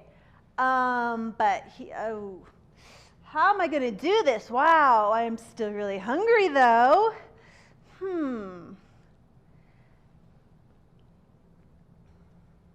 So Tortoise looks over at Coyote and says, "Friend Coyote, you look a little hungry. I mean, not to say that, you don't look great or anything, but you look like you haven't had a good meal in a while." And Coyote, he's a little afraid of this Tortoise right now. And Coyote says, "Well, yeah, I could use a meal, Tortoise says, "You know what?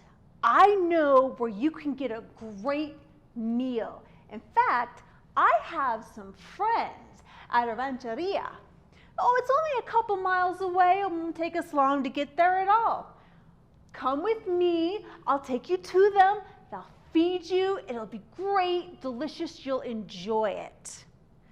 Coyote says, "Okay, sounds good. I'll follow you. That's great."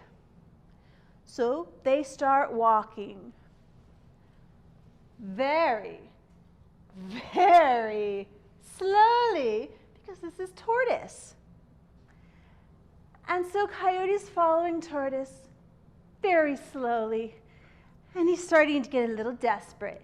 And Coyote says, "Do you think maybe we could speed this up a little bit, because I'm starting to get kind of hungry here?" Tortoise says, "Well, no. If I walk any faster, my feet will start to smoke. I cannot walk faster. I might, set fire to something." "Okay, fine." So they're walking slowly. Coyote starts complaining again. "I'm so hungry. How much longer?" Tortoise says, "Don't worry, friend. We're almost there. No problem. Watch for my feet. Make sure they don't start smoking, okay? I'll try to walk a little faster." It's like Coyote puts his nose to the ground. He's watching her feet, and they keep walking, and they keep walking. And finally, Coyote passes out from thirst. And Tortoise, man, that was a close one. And she walks away. And she manages to find another good patch of prickly pear. So her good day continues.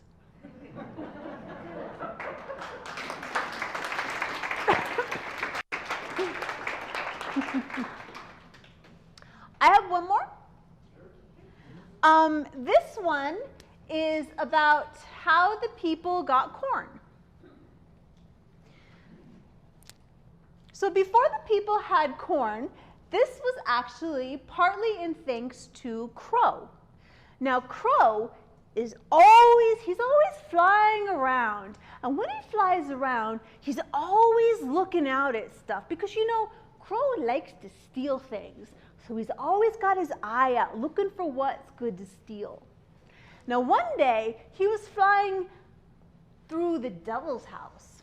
And that's when he happened to notice corn. He spotted corn in the devil's house. And he said, you know what? This might help the people. I bet they could grow this and eat this. So Crow flew to the people and he told them about this corn that he spotted at the devil's house. And the people said, hey, that sounds great. Do you think you could steal that for us and bring us some? And Crow said, yeah, no problem. I'm great at stealing stuff. So Crow flew to the devil's house and the devil noticed him. The devil's like, all right, what are you here to steal today? Crow just sat there. He didn't say nothing. Just sat there. Waited for the devil to forget he was even there. So after about an hour had passed, the devil forgot Crow was there. And Crow snatched the corn and brought it to the people. And so the people, Crow told the people, he said, okay, so you have to dig a hole in the ground, and you put the corn in there, and then you have to water it. And so the people did this. And it sprouted, but there was no rain. There was no rain, so the corn died. And so the people told Crow about this. What are we going to do? The corn isn't growing. Crow said, okay, I know where Yuku lives. I'm going to go to Yuku, where Rain lives. I'm going to ask Rain to bring his rain down so he can make the corn grow. Okay, that would be great. Thank you. So Crow flew up to Yuku's house, way up in the sky. And Crow asked Yuku, hey, look, the people down there on the ground, they planted corn, but there's no rain. Do you think you could bring them rain so the corn will grow? Yuku said, okay, you go on down, I'll follow right behind you. Crow said, okay. So Crow flew, and as Crow flew to the ground, Yuku battered him back and forth. And Yuku never went down to the ground. And so Crow got back to the people and he said, hey, I tried to get Yuku to bring the rain, but he never followed. You know, rain comes when rain wants to come. So the people and the other animals, they're all gathered. They're trying to figure out what to do. So Roadrunner says, wait a second, I'll try. I'm really fast. I bet I could do it. So Roadrunner goes up to Yuku's house. And Roadrunner asks Yuku, hey, the people down there, they have this corn, they really want to grow it. Could you bring the rain down to them, please? Yuku says, okay, sure. You go on down, I'll follow right behind you. So Roadrunner goes down, and as Roadrunner goes down to the ground, Yuku shoots bolts of lightning at him. It batters him, winds, and never calms down. So Roadrunner reports back, guys, I'm sorry. I couldn't make Yuku follow me. I lost him. He just battered me. So the people and the animals, they're discussing, well, how are we going to get Yuku to actually come down here? And then Toad speaks up. I bet I could do it. I could get Yuku to bring his rain down here to make the corn grow. So Toad tries it. Toad goes up to Yuku's house. But as he goes up to Yuku's house, Toad leaves some of his children behind him all along the way. So Toad goes up to Yuku's house, and Toad asks Yuku, please, can you just bring some rain to the people so their corn can grow? And Yuku, once again, says, sure, I'll bring the rain. Yeah, you go on down. I'll follow right behind you. Toad says, okay, I'm heading down right now. So Toad starts going down, and Yuku batters Toad. But then he comes to another Toad, one of Toad's children, and he batters that Toad. And then he gets to another Toad, batters that Toad. And as he batters all the Toads, by the time he's done, he's down at the ground, and he's brought the rain, and it touches the corn, and the corn grows. And that's how the people got corn.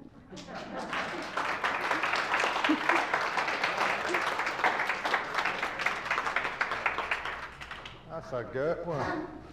You know, a lot of people in the Southwest associate frogs and toads with the rain. So if you go inside the museum, you will see in the jewelry case a very small stone toad that has inlay of turquoise on it. And that thing dates about 1,000 years ago. So that is a very, very old story you just heard. A very old story. I have another story. Okay. There's only one. Wato, thank you for coming. Thank you. Thank you. Thank you for having us. Absolutely. Thank you. I have a story now about Coyote and about all the animals, actually, but more about animals that we're familiar with today and we notice their own behavior still today. And that's a dog. And there's one child here besides my own, so I'm going to go ahead and tell this story anyway. You know, so dogs are always sniffing each other's butts. That's how it is. It's yeah. Well, that's how we interpret it. But I was told this by a Navajo elder, and I was really into this story. Because this gentleman, very well respected. He's a medicine man. But you know, Indian people, we always got a good sense of humor. So he was telling a story. He said one time, he was telling why dogs always sniff each other's rear end. So one time the animals were all having council together. And they all gathered, and they're inside this hogan, which is a octagon-shaped house up there in Navajo. And as all the different animals were coming in, it was getting kind of smelly in there. And you know, the leaders in this council, they said, hey, why don't you guys take your rear ends off and you leave them over there by the door. It's getting really smelly in here. So everybody leave their rear end by the door before, you know, come out. So they do. They take it, you know, they put their rear ends over there. And I'm refraining from using the actual word of the actual part of the rear end, so bear with me. So they leave them all by the door. And as they're going along, you know, Coyote's getting restless and he's moving around. He starts doing his thing because he's the coyote. and he ends up tripping and falling in the fire, which makes the fire kind of explode and go out and pop embers everywhere, and it catches the whole gun on fire. So all the animals start panicking. Well, they're getting out, and the other animals are grabbing their rear ends, you know, and they're popping them back on, and out the door they go. Now the last ones to leave was the dogs. And all of theirs got all mixed up in the thing. So, you know, they would just grab whichever one and stick it on and go. So that's why the dogs, when they greet each other, they're smelling, is that mine? Is that mine? They're checking to see who's rear end.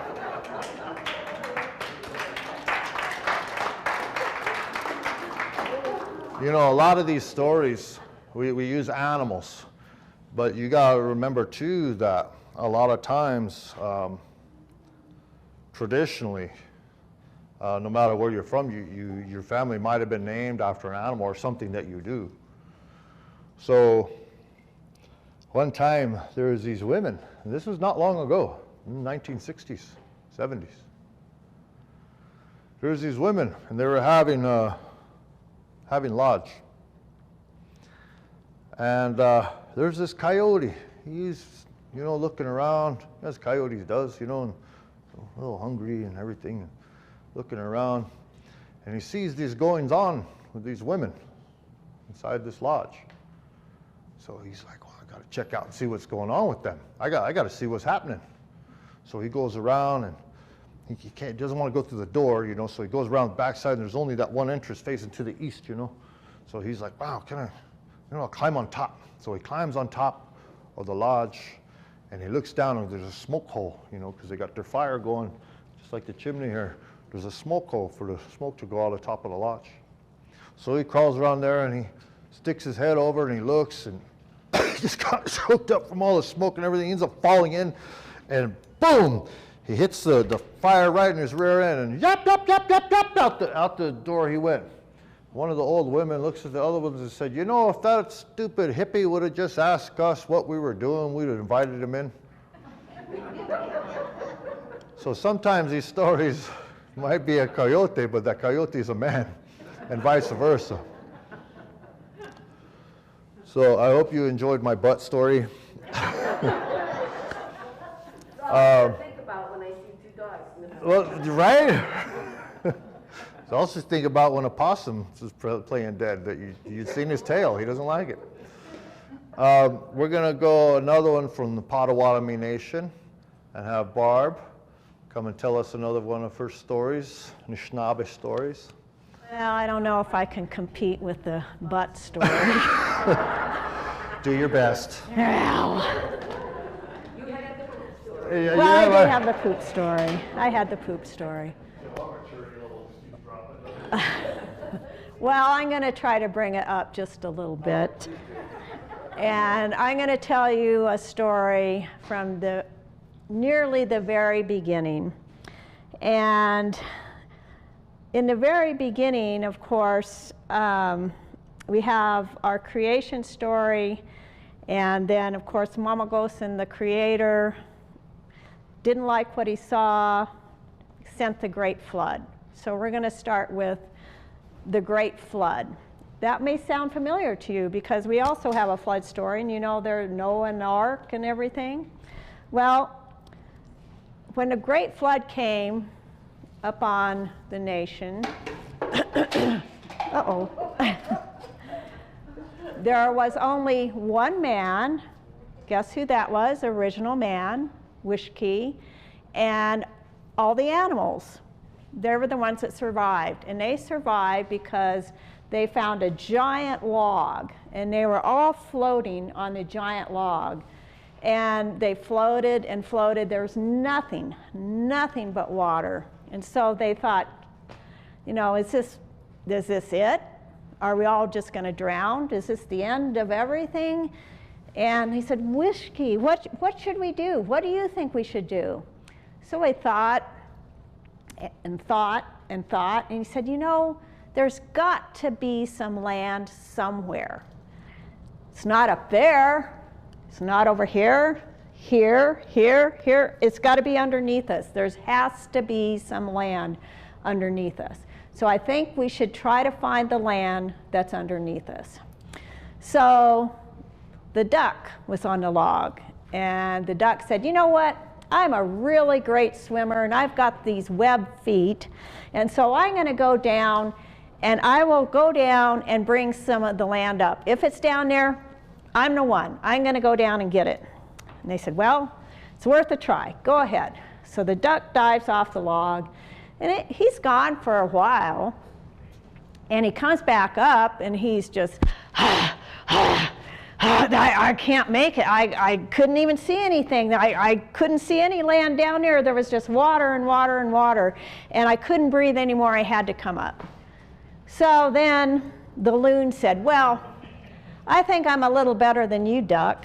So I'm going to go down, and I'm going to look for this land underneath all this water. So the loon jumped off. He dived down, and he was gone for even longer than the duck. And he came back up, and he too was just gasping for air. And he said, I thought I saw it. I saw it, but then I knew I just couldn't get down there. So again, nothing. So one by one, all the animals on the log, they went down. They tried to find land. They got nothing. They got nowhere. And so they were just in despair on this log. They didn't know what they were going to do. And this little tiny voice from the end of the log said, well, let me try. And everybody turned around, and they were like, well, who are you? Because there was this little furry animal. It kind of looked like a mini badger or something. And they said, why do you think you can get down there? Who are you anyway? And he said, well, I'm muskrat, and I can swim. I can swim really good. And they were like, you are not going to be able to do that. You're not even, a water bird or anything else. But, you can't do it. And remember the story about the mouse. Here's muskrat, the really small little furry thing. Well, muskrat just said, I can do it. I know I can do it. And they were like, oh, fine. Just jump off the log. Just fine. So muskrat jumps off the log, and he's gone for a really, really long time. And so everybody's going, oh, man, I think muskrat's a goner. We told him not to go. We knew he couldn't do it. And then pretty soon they see these air bubbles coming up through the water. And pretty soon here comes muskrat floating up. And he's dead. But they pull him on the log, and they're looking at him, and they were like, oh, this was our last chance. But then they look at him a little more closely, and he's got one hand clenched. And they pry open his hand, and there's dirt in it. There's land. Muskrat made it to the bottom and brought back dirt. And Turtle, who was also on a log, he was so impressed with what Muskrat did, his sacrifice for all the rest of them, that he said, put the dirt on my shell. Use my shell as the base for the land. So they put the dirt Muskrat brought up on a turtle's shell, and it started to grow, and it grew more and more and more, and pretty soon everyone could walk off the log onto the land. And that's why all the Potawatomis called North America Turtle Island. So.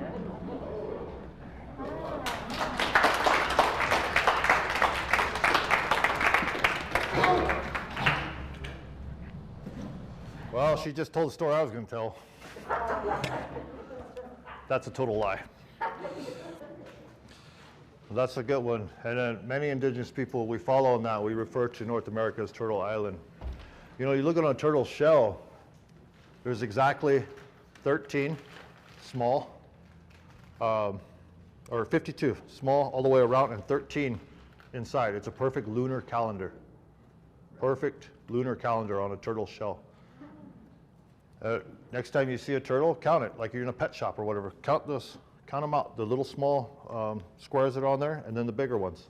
Count them out. It's a perfect lunar calendar, every one of them. All right, we are pushing, not that we care about the clock or anything, but we do close the museum at 4.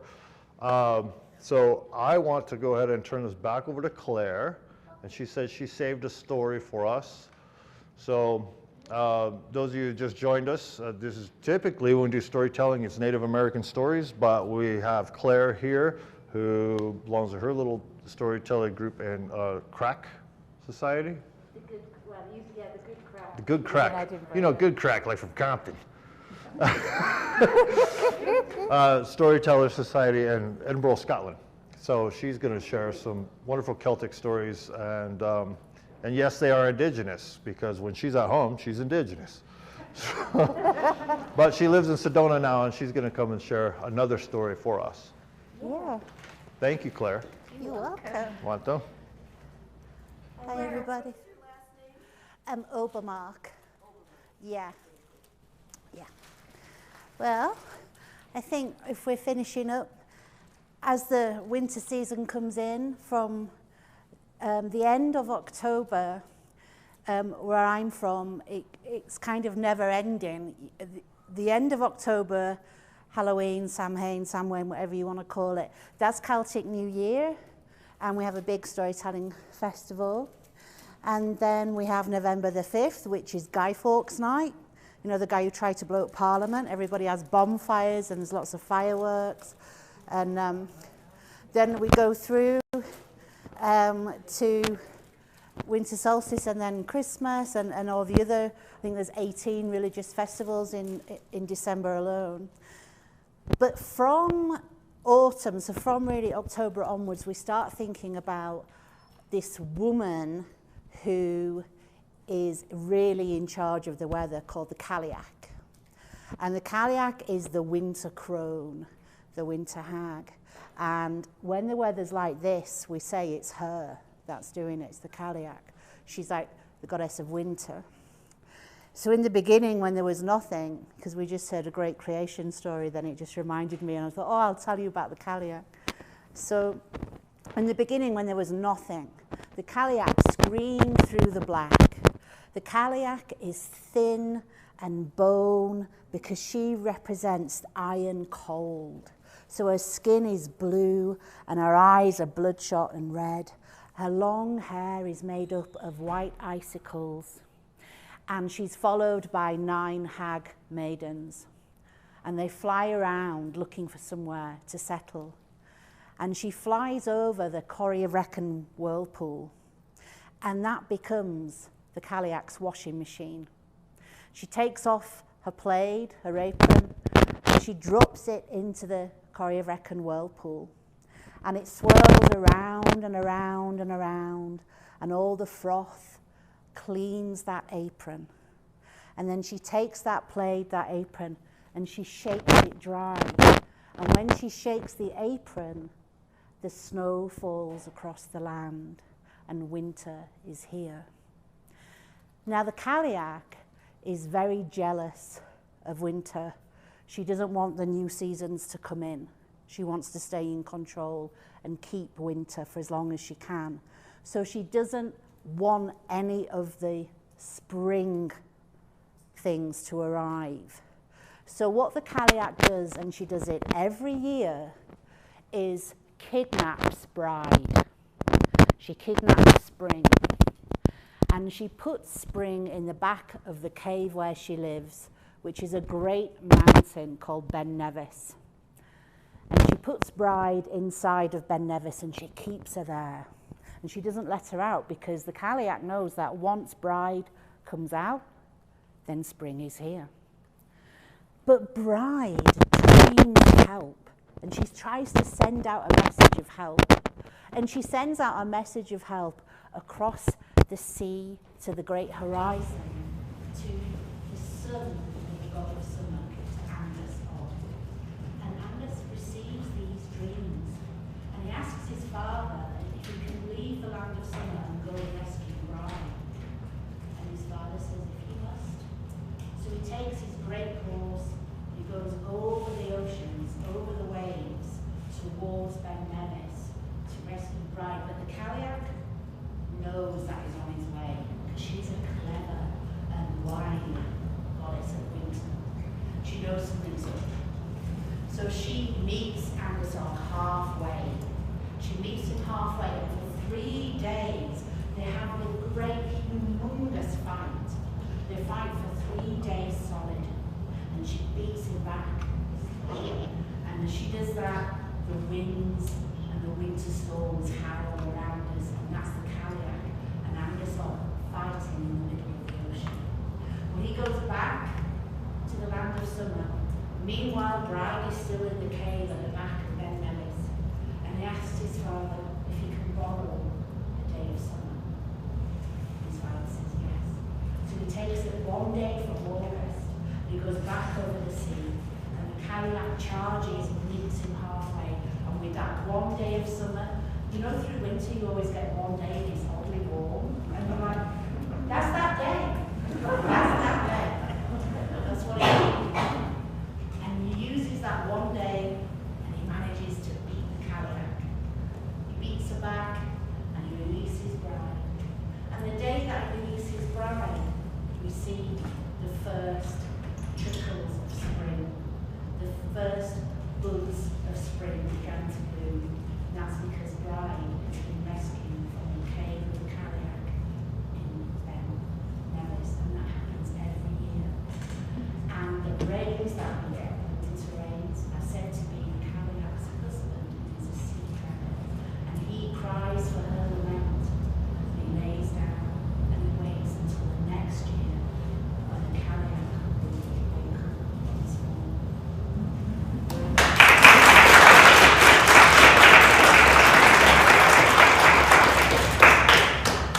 Well, folks, I hope you've enjoyed our Storytellers event. Are there any questions or requests?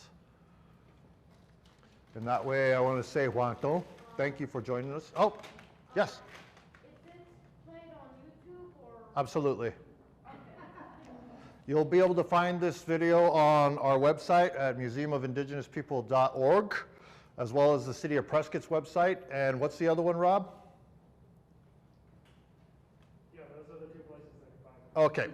And it'll be on YouTube as well. So I'm going to open this door up because the fire is upset that we let it go out. So it's trying to smoke us out here. But Juanto, thank you. Take these blessings home with you. Take these stories home with you. Share them with your families, or pull them up on YouTube, because this is 21st century, not 1821. And share them with them. They should be up for the rest of the year. The previous years are also still on our website, museumofindigenouspeople.org. And have a blessed holiday season. Juanto, thank you for coming.